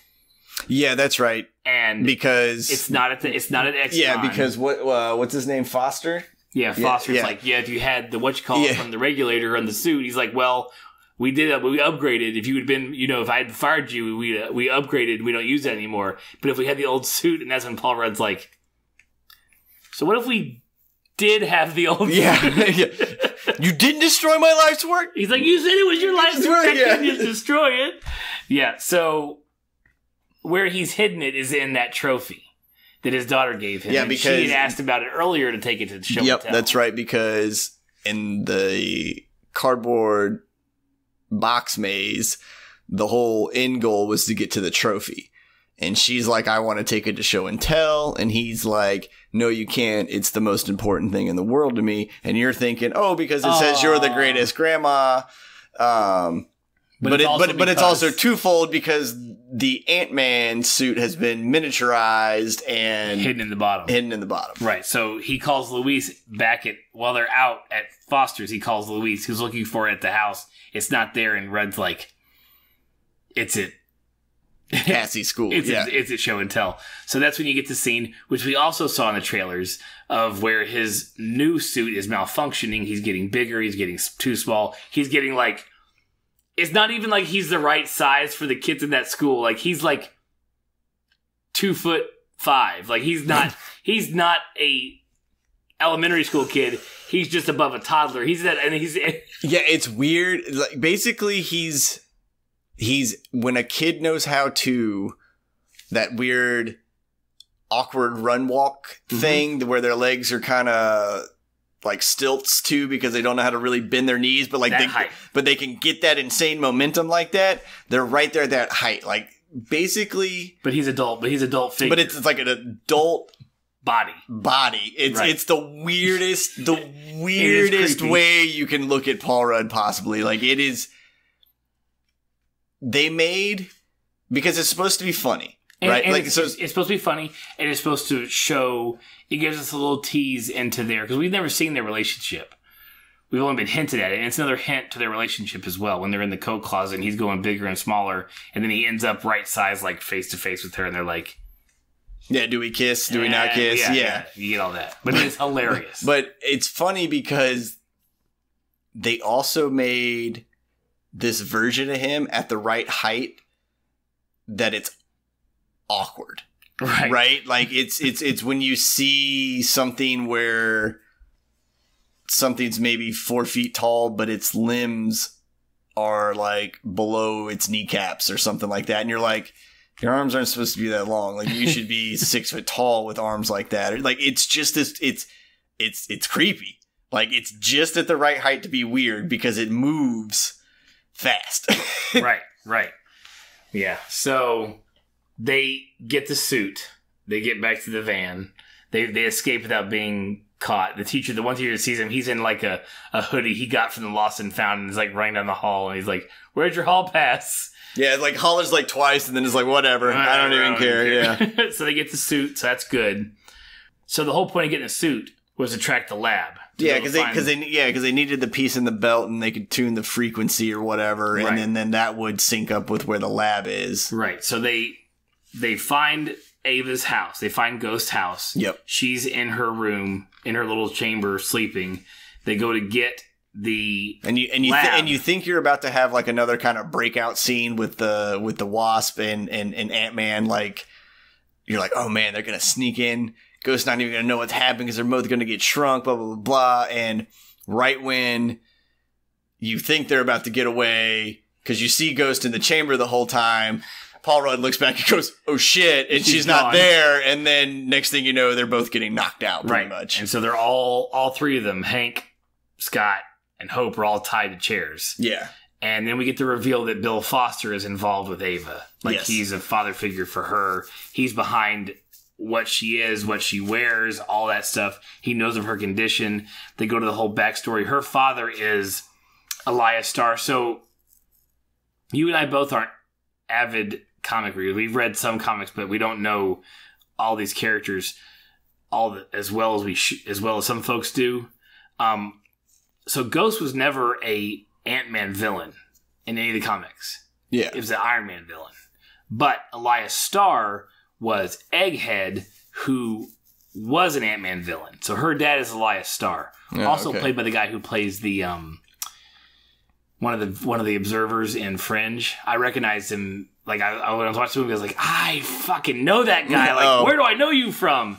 But I'm used to him, like, being all, like, straight-faced and, like, not doing anything but standing there and, you know, talking in monotone. But I was like, oh, it's like, so we see the whole flashback of, like, he was fired from working for Hank. Yeah, so and he was trying to recoup his notoriety. Well, yeah, so basically you come to find out that from Ghost's side, the way she paints it, was that her father was fired. Hank Pym's character then basically blacklisted him. Couldn't get a job. Ruined him, discredited him, blah, blah, blah. So what does any mad scientist do that wants to recreate things he was working on in some super funded government organization? Right.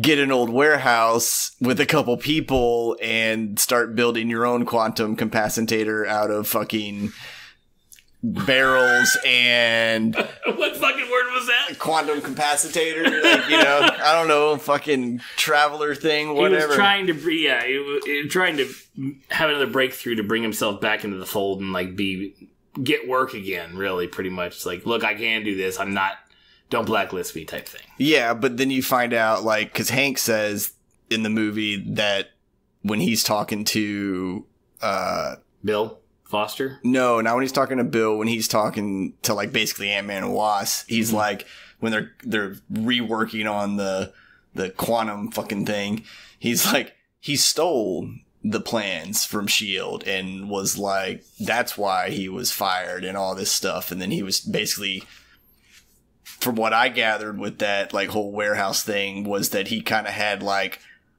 partial plans and was like, I'm going to go build this and then I'll go collect my money, you know, kind of thing. And then that's when it blew up. Yeah, the whole resulting was it killed him, it killed his wife, and his daughter Ava survived. But like, and you saw like the S.H.I.E.L.D. or the it was the firefighters who came in to like, and they're like, she's sitting there alive and her parents are dead around her, and they go to pick her up to like take her away, and like their arms go through her. And that was like, ooh, shit.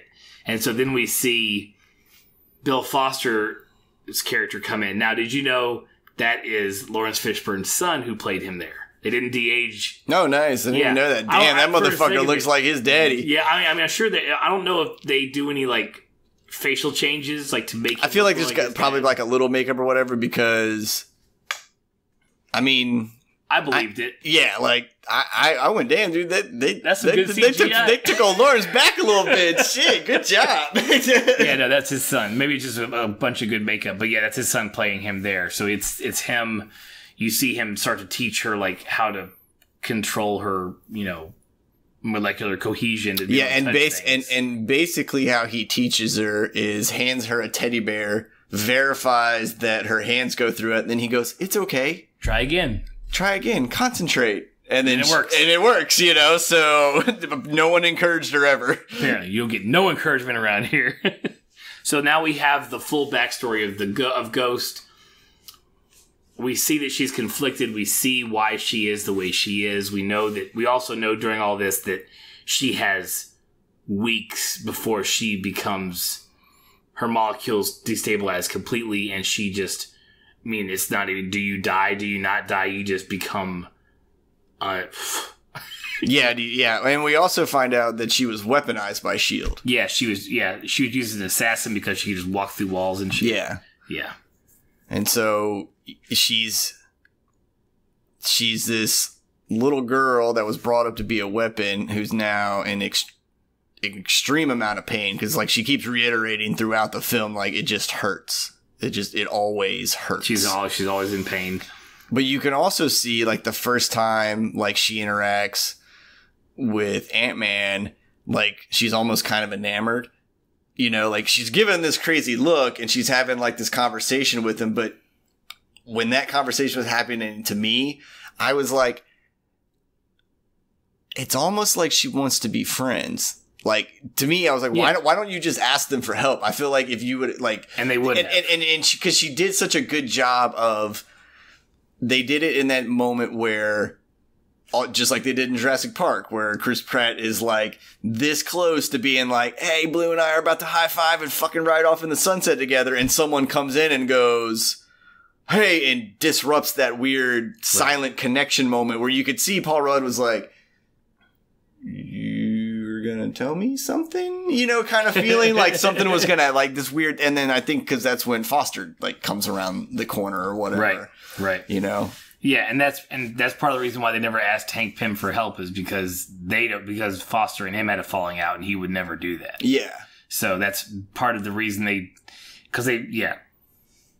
But I'm just saying, like, when you first meet her, even after you saw her doing all this crazy kick-ass shit, and you're like, damn, that's a bona fide bad guy, and you know she goes back to the chamber, but even when you see her go back to the chamber, you're just like, oh, it looks like she's powering up or healing or whatever, you know, like you can tell she's in pain and she's not doing well, but at no point, except for like at the very end when she's almost like basically at her moment's notice death, right? Like, I never thought she was a bad guy, and like they did a good job of making her, you understood, no one else understood because they told you in the film, but she also did a really good job with like emoting this in pain, but I don't want to be doing this like vibe, you know? Right. Yeah, I mean, and we talked about it earlier. She's Marvel's growing. I mean, it's not that it's taken 20 movies, but as an audience, it's less believable just the world domination bad guy. Like, that's not real anymore to us. Yeah. It's well, like, and this gets back to this movie again isn't heroes save the day to save humanity or to save the guy fucking crosswalking the street. Like, at no point are any of these guys, good and or bad, here to take care of the everyday citizen. This is a story about someone trying to save their life and people trying to save a life, when you're just like, y'all just need to work together. Right, exactly. So the next scene is when they've got the lab back from her because they break out. They convince her. Hank fakes a heart attack while they're being held hostage. They go for the Altoids can or whatever it was, and it's supposed to have his pills in it, but it actually just has ants that grow out of it. They break out. They trap. They are able to escape with the lab, and they go. But this is when they go to the woods. Yeah. All right, and this is when they turn on. They have the tech from Walton, and they have the lab and the quantum tunnel. Yep. And they go to turn it on, and this is when it's a really sweet scene, but it's also hilarious because Michelle Pfeiffer's character, she possesses Paul Rudd's character for like 5 minutes straight. Yeah. So they connect to the quantum realm, and what they want to do is turn this thing on while he's there to get a better signal lock on where Jane is. Yeah, so because basically they've built this thing to narrow down where it's coming, and they think Paul Rudd's like a radio, like he'll catch the signal and be like, oh, okay, and they're basically expecting him to either maybe utter something or, like, after it was open, he'll go, hey, the coordinates are this, I can hear it this. No, she made him, like, what did they call it? Because quantum entanglement? Nope. No, when Paul Rudd's already possessed and Evangeline Lilly's character is like, oh, you didn't put him as like a receiver, you made him as like an antenna so she could like come to him. You know, like, so basically she made Paul Rudd the marker and came back to Paul Rudd instead of what you're thinking is they're gonna find him. She already knew the answer and needed a beacon on this side, right? And so once she caught up with him, she implanted the little relay and waited for them to open it. And then, and so then you have him go, do you got anything? And you got Paul Rudd going, no, man, not a thing. I don't got anything. And then all of a sudden, like, runs over to the computer and what can only be described as like a urgent flamboyancy. Beautiful. Yeah. Urgent flamboyancy. And like starts typing out, and they're like, "No, Scott, don't touch the keyboard. Like you're gonna ruin it all." And all of a sudden he's like, "I just have to do this." In like the most perfect Paul Rudd kind of like girly voice, you know. And then he does the you have the Wasp and Hank kind of start realizing what's going on, and like Paul Rudd's character does the like caress on the cheek, you know. Like, I mean, to be honest, as soon as you catch on to what's going on, it's actually really sweet.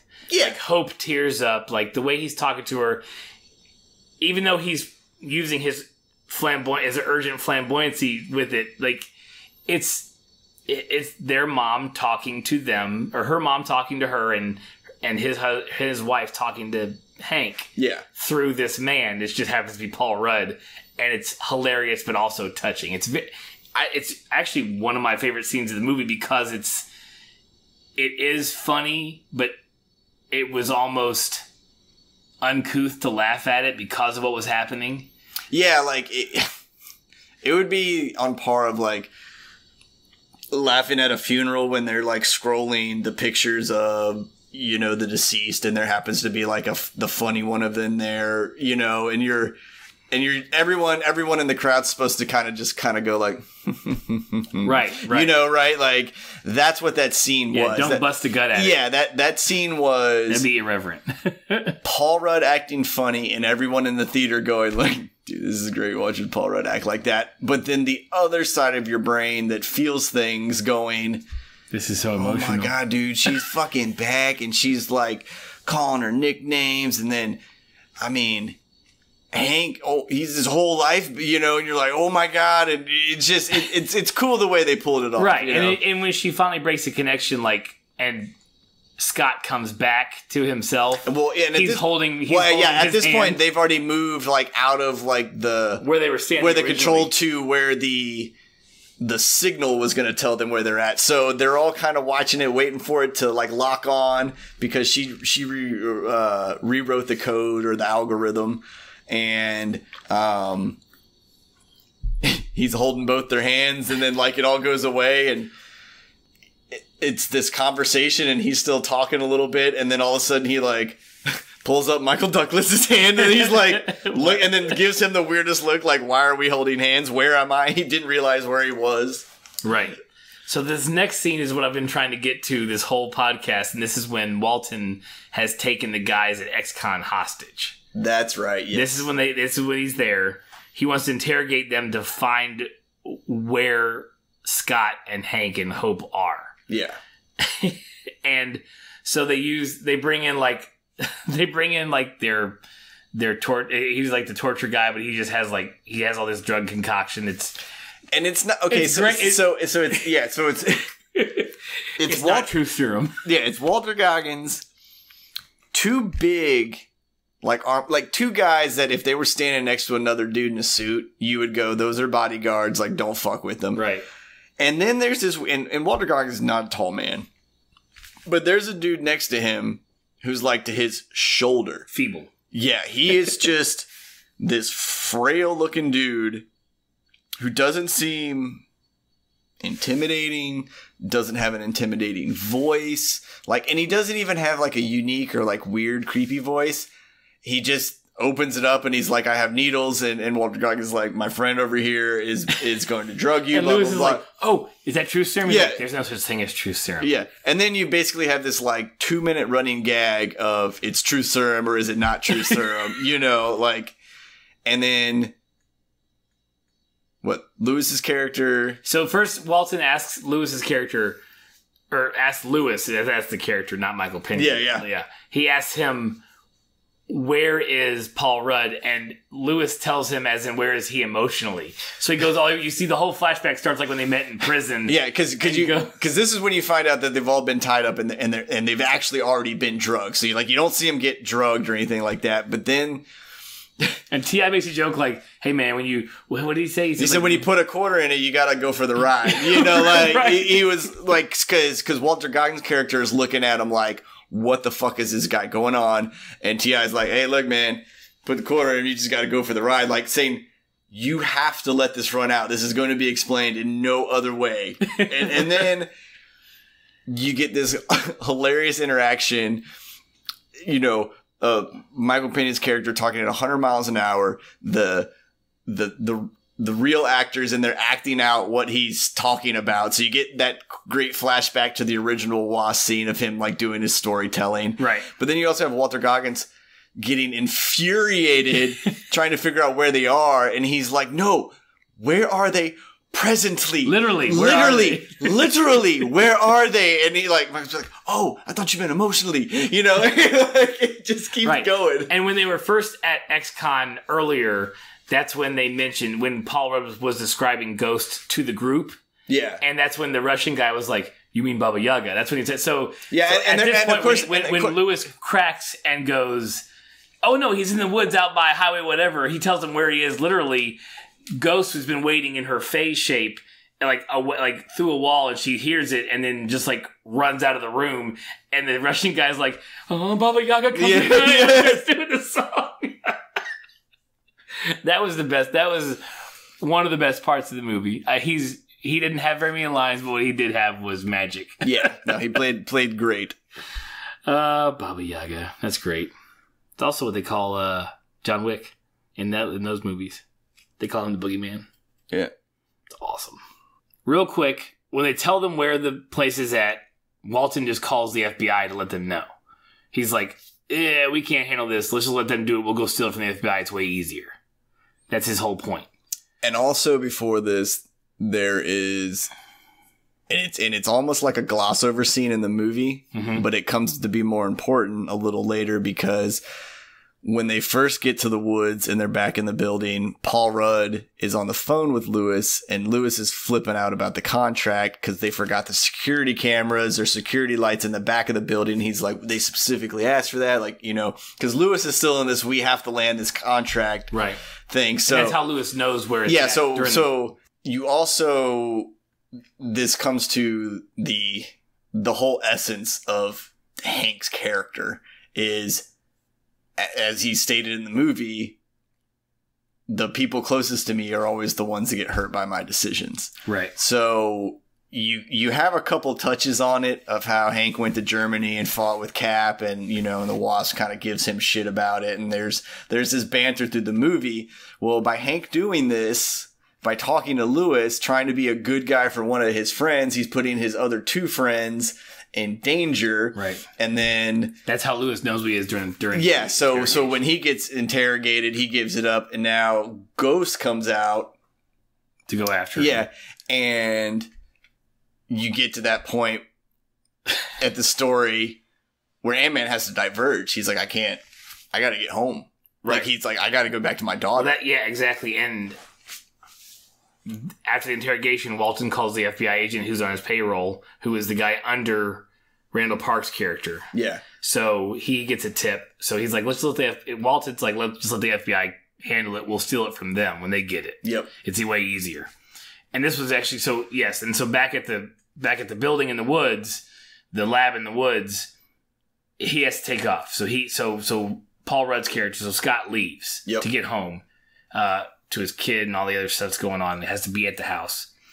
This is after their scene where they've had the mother has come back. And then I thought it was really cool when Hank and them were going to leave, and like he shrunk the building, and as the building shrunk, there's the FBI on the back side of it. Yeah, and I'm trying to think, why did Ant-Man have to get back so quickly? Because every time he has to go back home, the FBI is rushing to his house. Oh, that's right, because Walter Goggins' character made the call about the FBI.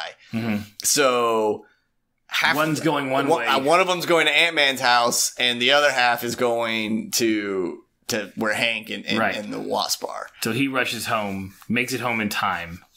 As they break in, Stoltz and his crew are surrounding the... Because you have his wife... Her husband, which is the wife's Judy Greer, and I can't remember the other guy's name. He's shit. But anywho, they got to go back to Hank's house because his daughter. Oh yeah, what is it? Bobby Cannavale? I don't know how to say that. Yeah. But his character, they're all going back to Hank's house, because She left her shoes. she left her cleats for the game. Right. And so, and so you also have like an interaction before where like the first time Hank's tied up, remember when they're like, you got to answer my phone, man. She dialed 911. Like it might be an emergency, So he's like doing a FaceTime with his daughter and she's like, oh, I forgot my shoes. And he's like, I can't help right now. So anyway, so now fast forward. That's why we have Ant-Man gone to get back home because the FBI's coming. Also, his wife or ex-wife and family's coming over to like look for the shoes. The daughter goes upstairs and she sees the ant hanging out in the bathtub where he spends like 4 hours, like 2 hours a day or whatever. Right. And so she's like, comes downstairs. FBI comes booking it through the front door. Judy Greer does her best, like, you can't be here. I love that. I know my rights, and then the husband's like, yes, they can. Who's the cop? Who's the cop? Who's like correcting her and everything each time, and she's like, really? And it's just a fun. It is how all split relationships should be. Right. Like if when two people who separate and have children involved, that is how the other family should interact. Like the new dad is loving, like he always jumps in the hugs, and like does everything. But Ant-Man makes it back as the FBI has we got you. Goes to talk to the daughter again, and she's like, he's sick. He's throwing up, blah, blah, blah. And he's like, well, what, and he keeps going back and forth, and he's like, why am I arguing with this child? And runs by. And then, of course, I don't know where the ant went. I don't know if Ant-Man shrunk the ant. That was the only thing that kind of bothered me with that scene. I was like, where's that 6 foot ant that was there? Right. But then Paul looks all sick, and of course, the FBI guy's like, we thought we had you, Right. So this is when and then the other side, they shrink. They're at the lab. They shrink it, and all the FBI is there with Stoltz, who's the under guy to Randall Park's character. Yep. He gets they arrest them. He steals the lab for Walton Goggins' character. He puts it in his trunk. Remember, in the trunk of his car. Yeah. But he doesn't get away with it because Ghost takes it from him. Correct. But yeah. He does go to get it correct. And then the next few scenes just kind of, it's Scott breaking them out of the FBI holding. And then the whole chase scene where the cars are going big and small and all that stuff. And they're trying to get the building. Yeah. And well, because I think at that moment in like before the FBI scene, is that where we have the whole like Scott and his daughter interaction about like you kind of need a it's that whole scene. It's the entire scene from the trailer. Yeah, the whole trailer scene of how, like well the one thing that wasn't in the trailer I think was where she was like I was talking about me because true. So true. Yeah, so in the trailer they build it up like the daughter is talking about hope. Like look, the Wasp needs to be your partner, needs to be your backup, yada yada yada, and then like Scott's like, well. Hope, and she's like, Hope? I'm not talking about Hope. I was talking about me. And he's like, oh my God, I love you, baby, but you're too small, blah, blah, blah. Of course, whatever any parent would say to. Do you know that in the comics, his daughter becomes a superhero, by the way? Yeah, so everyone's saying. Stinger? Everyone is saying that this is the way they're going to introduce, like, young Avengers and stuff like that. Because they have recast. There was a casting call for Ant-Man, the third Ant-Man movie, and it's for a 16-year-old, and they've already cast her. So the girl who has done a fantastic job, the actress currently that's playing his daughter, great job. She's going to be too young by the time they need her again. Yeah. And so they've recast her as with a 16-year-old. And yeah, I think Stinger is her name or something dealing with wasps and ants. I don't know, but she's yeah, you're right. It's the way they're going to bring in Young Avengers and probably roll out their next 20 fucking movies. Yeah, right. So Ghost gets the building from the FBI. Scott breaks all them out of the FBI. There's the big chase scene. It's pretty much the whole large chase scene is them getting everyone getting the building at some point. The one thing we forgot to talk about this whole time was why Ghost wants that building so bad. Because she wants to suck the energy out of Janet. Yeah. So She wants to suck Janet's so what? energy. Yeah. So Hank and Hope and Scott have been trying to open the tunnel to go Get her. where what's his name? Forrester? No.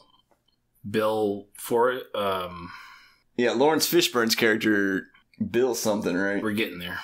Yeah, Bill. Bill's fine. Lawrence Fishburne's character he has an idea that she's been storing that quantum energy the whole time she's been in there. Right. So that they can, what the two arguments are. Bill Foster. Yeah, Bill Foster's character saying is as you go get her, we can use that quantum energy and pull it out of her. To stabilize yourself. Yeah. And To stabilize Ghost, and Hank's like, it'll rip her apart. You're basically gonna kill my wife to save her. Right. Yeah. That is the underlying problem. So the last part before the dive into quantum realm is them, the big chase scene. Actually, they send Hank into the quantum realm, and they had the building put up somewhere. They send Hank in. Hank is going to get his wife. Yep. And they have so many hours, like 2 hours before she's not there anymore. That was back when they first talked, when Scott was first possessed. He's like, I'm going to be here for 2 hours, and then it's not going to align for another century. Yeah. So this is it. So you would not only do you have these 2 to 3 days of house arrest, it's already a countdown clock. Now you have 2 hours. Yeah, now you have the timer for the quantum realm. You have the timer for are they going to get the business? You have the timer for if he gets home in time for whatever. If he gets home in time for house arrest each time. You also have the timer of him or Ant-Man and Wasp going to kind of get a little more romantic during this film because they do it in very subtle ways throughout the whole movie. Right. You know, like a little play off each other.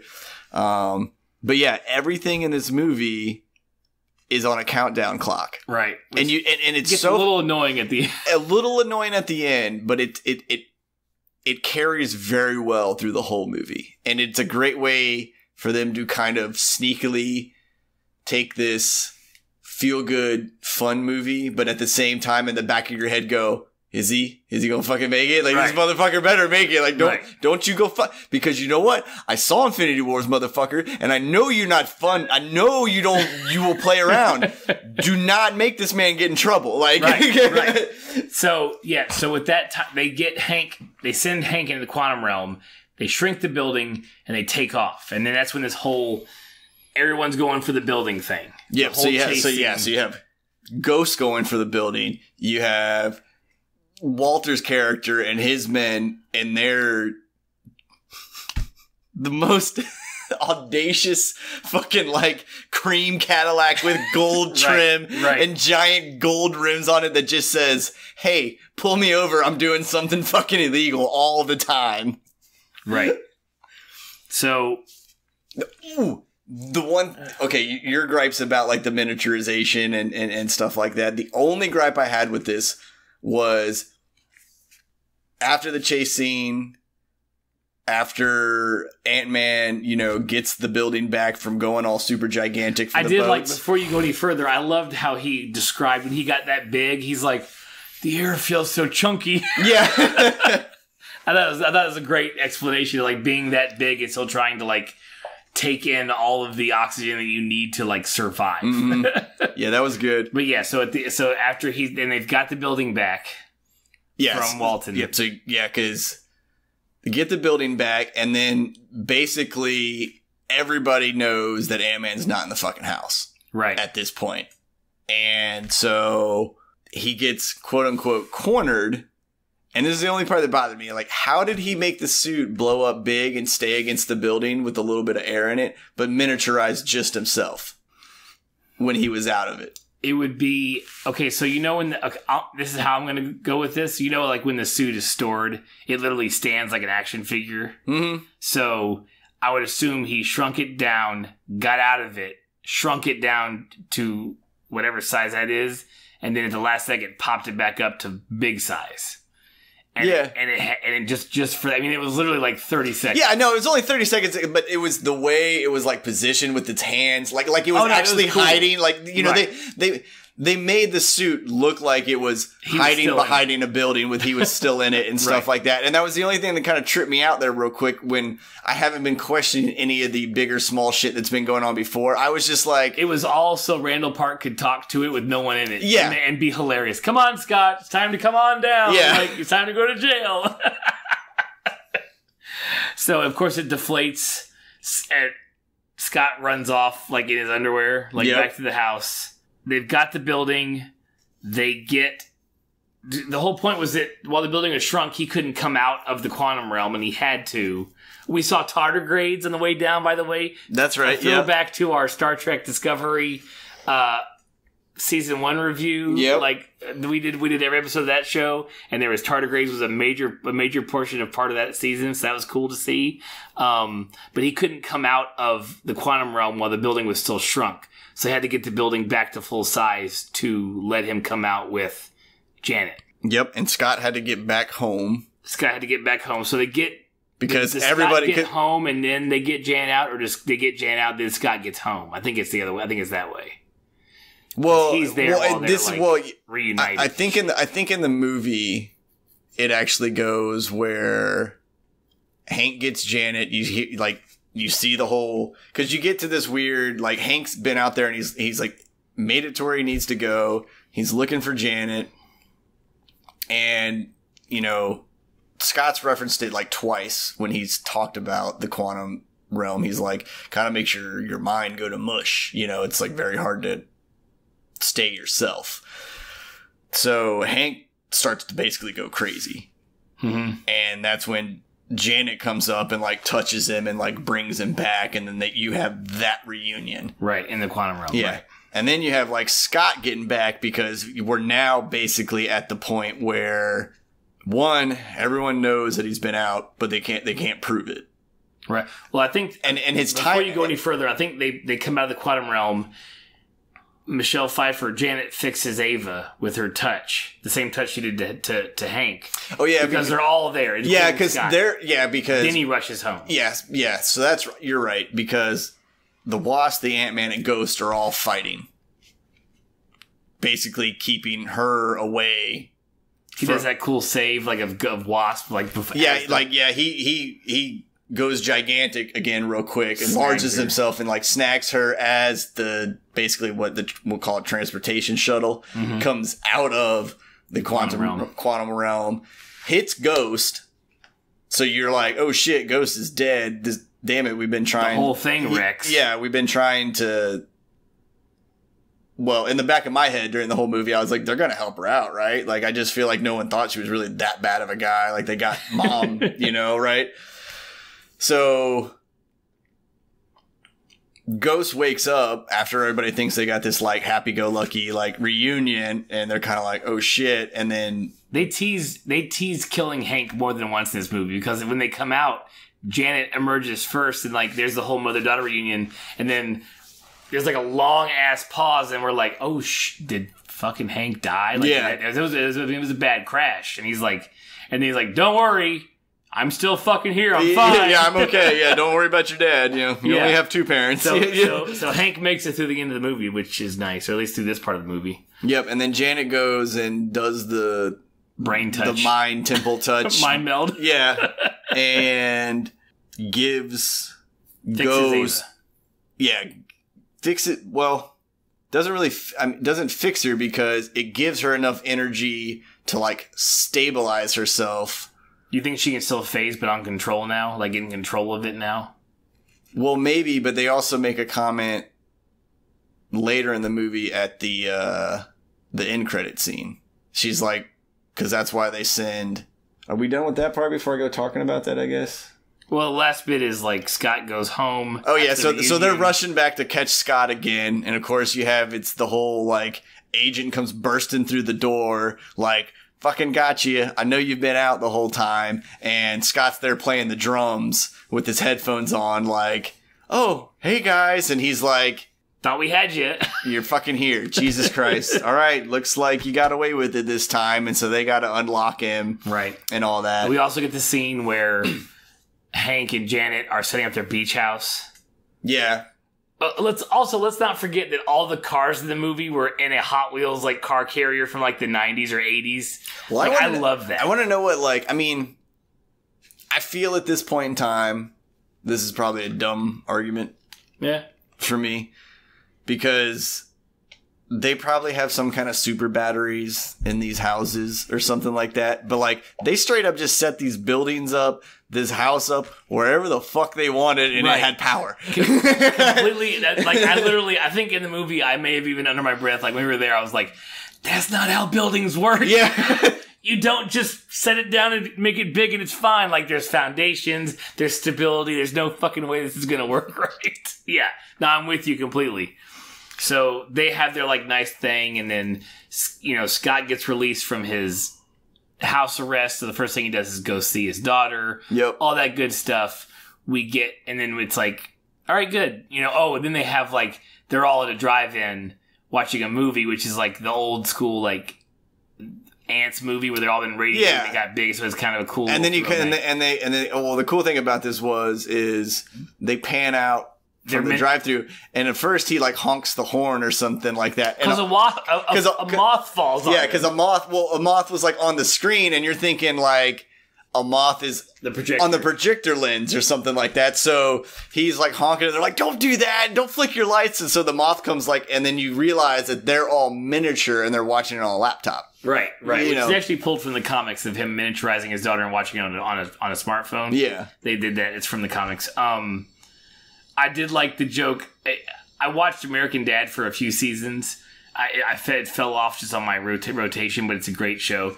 And like where the moth is like flopping around on the SUV, he's like, "Oh, I hate that. It's all the dust." Yeah. There's a scene from American Dad where the son's like, "Oh, it's got its dust on me." It's like, so that's the only thing I thought about when that scene was happening. So now everybody's fine, everything's happy. We cut to credits, and of course it's a Marvel movie, so there's post-credit scenes.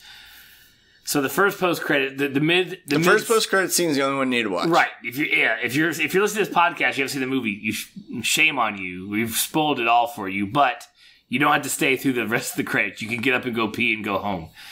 But the mid-credit scene you have to watch. So they are collecting quantum energy to help Ava. So whatever Michelle Pfeiffer, whatever Janet did to Ava didn't fix her. It stabilized. Yeah, stabilized her. So basically, you find out that like they're now going to start going to the quantum realm, right? Absorbing quantum energy with this kind of crazy canister thing, and then bringing it back out to either use for their experiments and also help Ava's character. Right. Now, before he goes in, there's a couple things that Janet says that is very, very important, because there's one thing we have not touched on this entire podcast, and we truthfully don't have the time at all to talk about it, but we'll bring it up real quick, is she first tells him, hey, watch out for the tardigrade fields because they'll fucking eat you, which we know that from before. Yeah. She also says, don't get stuck in a time vortex, maybe, because you don't know where you're going to come out at, which is really, really important with what happens next, and what a lot of people are saying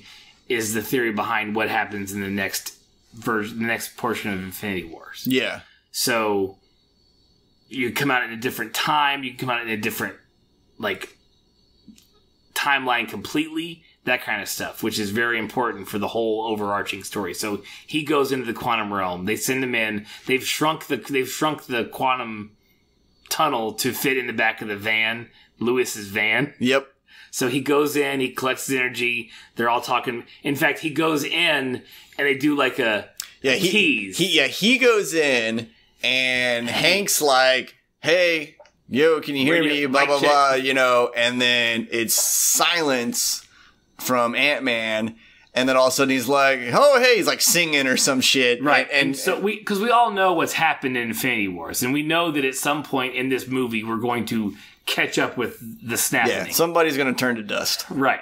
So we're like, oh shit, Ant-Man's gone, but he's fine. So like, okay, maybe it's not going to be that. Yeah. And so he's collecting his stuff and he's ready to come out. And now Ant-Man's calling out to Hope. Yeah, he's like, open it back up. Let me come home. You know, like, let's do it. Right. And then it pans back to where the team was set up on that parking garage, and you see the Wasp, Hank, and Janet are all dust. Like, all gone. Yep, and Hank is stuck in the quantum realm. Yep. Right. So... And then I'll just fast forward through the credits real quick. The very last credit is the ant playing drums. Right. Still continuing out his routine. But still what's very important is that before we get to the ant, we pan by a television. The television is on the emergency broadcasting with the rainbow colors and the like standby for news from local authorities or whatever. So it's literally right after the snapping.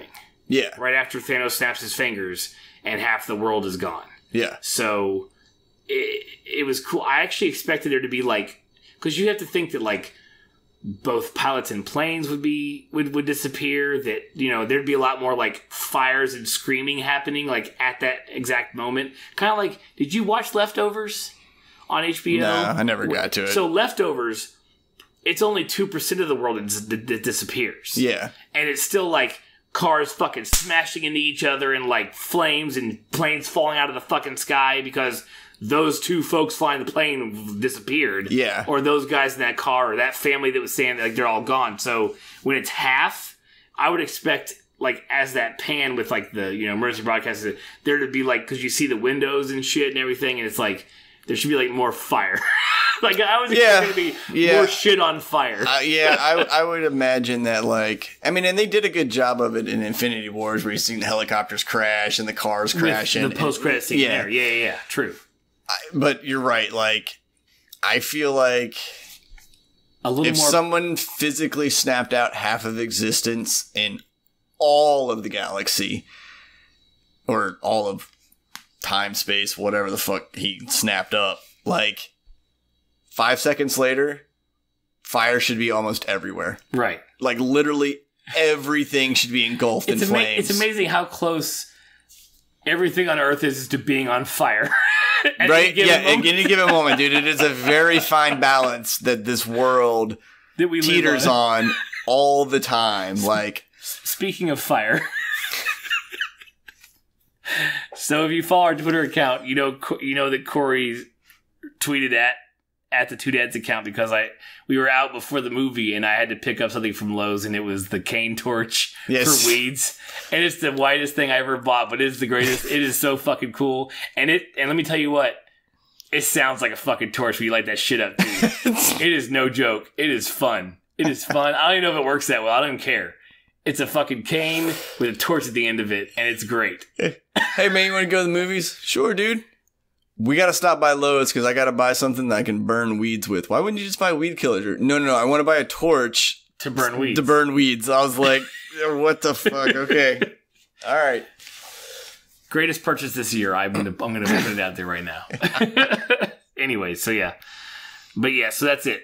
That's it. You get the ant playing drums. He's having a good old time, but, you know, half the world is gone. And so now we know that the old school cast from Infinity Wars and Ant-Man are left, pretty much. Iron Man, Thor, you know, all the original, the OGs from the original 6 or 5 or whatever, they're all left, and Ant-Man is doing something, and we're talking about, there's all kinds of speculation of when we finally do get everybody back, are they going to be from the same timeline? Is this where Scott's going to figure out a way to go to a different timeline, whether it's in the quantum realm, or come out earlier and fix it that way? This movie, while being as light and as short time span wise as it is going to be instrumental in the next Infinity. Yeah, no, it's definitely a key cog in like what's going to happen next. Like, they basically went, hey, we're going to give you a good feel-good movie. We're going to bring you up a little bit after Infinity Wars. And then we're going to set it up to show you how important this character is about to like really become. Yeah, which is great. I think it's great. I can't wait to see it. So yeah. And that's Ant-Man and the Wasp. Yeah. I wonder if going forward, if there is another Ant-Man movie, if they're all just Ant-Man and the Wasp now. Probably. She'll be in. Yeah, she's definitely there for. She's there for good. Yeah. Yeah. So There's definitely going to be a third. This one's going to make its money. They'll make a trilogy out of it. No problem. I think it's already been greenlit as anyways. But he's going to be instrumental in the next Infinity Wars movie. The next Marvel movie we're going to get is Captain Marvel, I believe, is the next one we're getting. Yeah. Which also makes me kind of wonder if he's going to pop up in that. Like, come back and, like, is that how he brings her into that? Well, yeah, because at some point, either she doesn't age or he brings her into, because we know that the Captain Marvel movie is set in the 80s. Mm-hmm. So does he go back to get her to bring her because, well, she's already there, though, because Fury calls her at the end of Infinity Wars. So, yeah, but we don't know what Fury calls, though. We don't know if that's like a, like we don't know where Captain Marvel's been stored. Right. Very true. We don't know. We don't know if if S.H.I.E.L.D. knows a little bit more about the quantum stuff, and Captain Marvel's just been held back in the 80s, like as a secret project, or something like that kind of thing. Like, all I know is that Ant-Man is going to be critical in what fixes what Thanos did. Yeah. Which of all the characters, he would not be the one anybody would have picked. Been like, you are the catalyst. You are the one who is going to... Yeah, especially that anybody that doesn't read if you were just... watching the movies. Got in on the movies and you're like, cool, maybe I'll go back and read the comics, but I really enjoy these superhero movies. Like, you don't understand how intricate, like, the Ant-Man and the Wasp are actually to the Avengers. Like, the Wasp, like, created, like, she named the Avengers. Like, she's one of the original Avengers. She is on the cover of the original Avengers comic when they were introduced. Yeah, like, correct. Ant-Man and the Wasp and the Avengers are so ridiculously intertwined that, like, the Ant-Man is, I don't know, not like the baddest dude on the planet, but he's like the guy that holds the most keys. You know what I'm saying? Well, like, even in just the movies, he's the only one to have gone to the quantum realm and then pull himself out. Yeah. With the love of his tie to his daughter. Yeah. Is what kickstarted him from getting lost in the quantum realm. It's just funny because, like, he's probably, like, makes fun of Hope. Like, man, your mom don't love you that much. Yeah, your mom don't love you nearly as much. I love you, girl. Your mom couldn't find her way back. Well, and then you talk about things that don't make sense, like, how has Janet survived the quantum realm for 30 years? Where does she get the extra clothes that she's wearing? Like, she has like a Jedi cape on as well. Mm-hmm. And that weird, like, sickle thing, But again, that's just her. That's just one of her wings. Like, it's just a wing sticking through. Oh, is that what that was? Okay. But, like, she has a cloak over. Like, you didn't have that cloak when you went in, girl. Like, what'd you do? Skin a tardigrade for that? What is that? Yeah, I mean, I guess you just got to kind of assume that she's... eating. I mean, what are you eating for 30 years? I mean, she's aging. I mean, I guess, she's, that's the weird part. Is like, she's aging, but is the quantum moving the same? Is the quantum energy at that level, like, enough to just replenish your body? You know what I'm saying? Like, so, you not need to eat. So you don't really need to eat, but she's still aging naturally because she's basically being, like, regenerated the whole time she's in there storing all this energy. Like, cancer probably came up and it was like, nah, fuck cancer, but hey, you still turned 62. You know? Yeah, and I don't know if it's because because the movie's so light, like, people who are watching it aren't ready to, like, think that they're not. I don't know why they're not explaining it, or because it's rare for Marvel to not to have an idea behind their tech. Yeah. So this is and I don't remember this with a lot of the other movies. So it's like, why are you being so wishy-washy with the shrinking tech? Like, you don't really explain a lot of it. You explain some of it, but it doesn't make sense when you put it into other situations. How, is it the same mass? Is it not the same mass? You're not sure. You're condensing the space between the atoms. You're not changing the mass of it, therefore it should weigh the same. It does. It's just smaller. All that shit. Like, they don't. Just the Ant-Man movies. Just these two movies have been like, Yeah. Well, the Ant-Man. Both of the Ant-Man movies, I feel like, if you're gonna make a almost true to form comic, the Ant-Man movies are probably your best description of that. Like, Avengers, awesome. Iron Man, awesome.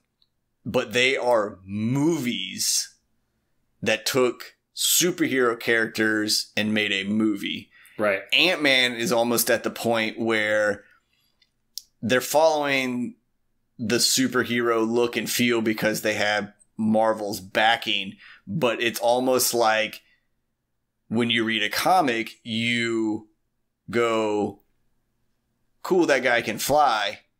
Fuck gravity, right? Like I don't know anymore. You know, like I don't care. Right. Oh, sweet. Plastic Man can fucking stretch a block and a half. Like, that's super cool. I'm not even going to think about what do his ribs and skin and other things do. Like, what does his spine just keep growing? Like, you just don't care.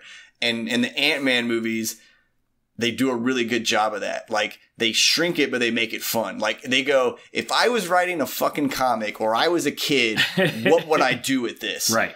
Yeah, it's dude. fun. I would shrink up all of the coolest cars I could find and put them in a Hot Wheels container just so I had the dopest rides available to me, like, whenever. Yeah, I would shrink a house and go put it out on a beach somewhere privately. Like, hell yeah, why wouldn't I do that? You know, like, they do a very good job of, like, just go with it. Just being a comic, like, that type of person at heart.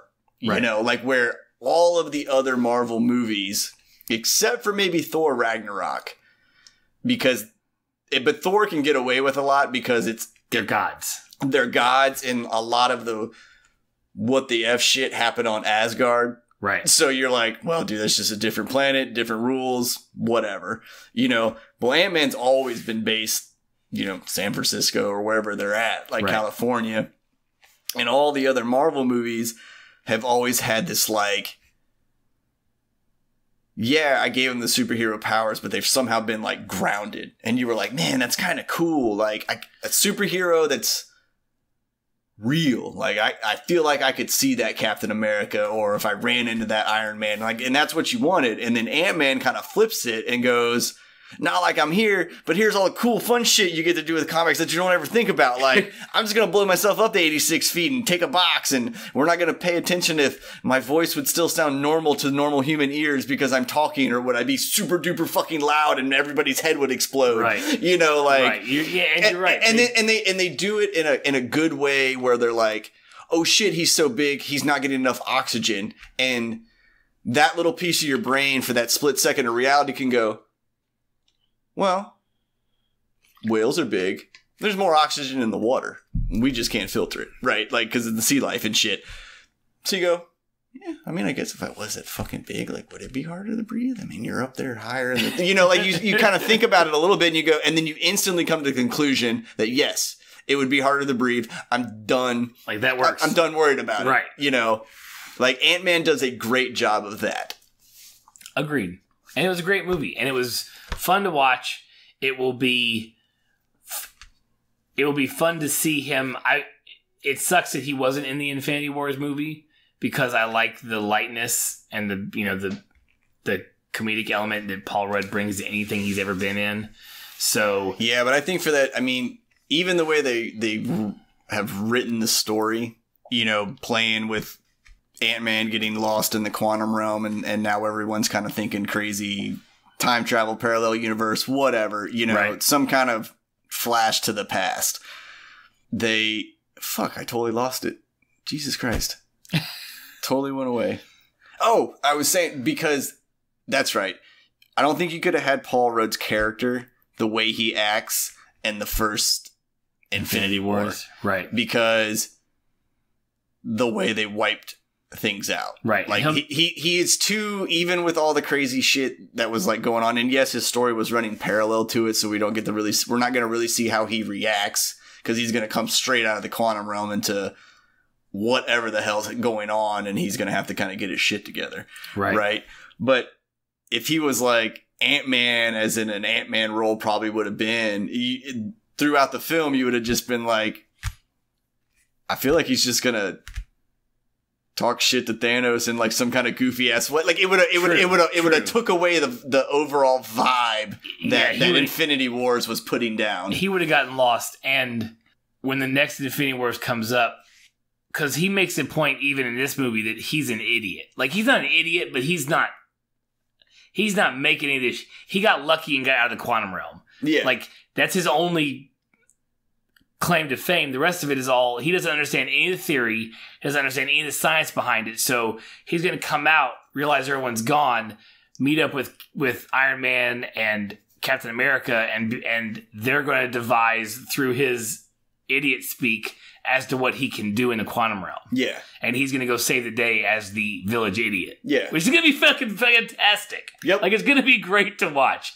I can't even wait. It's going to be fantastic. Yeah, no, I mean, he's, Thanos is Goliath, and I honestly feel like Ant-Man is just the little pebble in the slingshot. Like, everything else needs to happen around it, and Ant-Man is going to be not the most important piece with the littlest amount of effort. He'll be right? Like everybody else is going to have to make sure these things happen to get him where he needs to go. Right. And what'll happen is the OG Avengers are going to take Thanos on head on, and Ant-Man will come in with the new cast. Everyone who was deleted, he'll come in and flank him. Like, he'll be like when they're almost beaten down. Yeah, he'll come in and save the day with everybody. Whatever they do with his character, it's going to be the whole like scene on the battlefield where they look down and they'll come over this hill. If we send half our troops this way and circle around behind them, and then of course you see the whole wild army run out and the few hundred come, and you're like, oh, they're gonna die so easily, and next thing you know, they're completely just getting annihilated from behind. Yep. Yeah. That's what it'll be. But I now that you've said it though, I don't think it's going to be like Ant-Man just like boom reappears with a whole bunch of fucking superheroes. Like I think it's going to be something like insane where you go quantum realm inside of Infinity Stone to like stop the gauntlet. Jesus You know what I'm saying? Like it's going to be, it's like stop the snap. Yeah. Yeah, dude, like be there in between the fingers. Right. Oh man. The theories are endless online. Let us know. Tweet us, see what your theories are for the next portion of the Avengers saga. We thank everybody for showing up. Listening through the rest of this podcast. It's always a long banter, especially when we start the podcast on ranting on shit about not what we're talking about. Yeah, right. But thank you. We love you guys. Follow us on Twitter. Subscribe to the podcast. Turn on notifications. And we'll catch you guys next week for our anniversary show and recap and review of Skyscraper with Dwayne "The Rock" Johnson. It's going to be great. Catch you guys then. All right, guys. Later.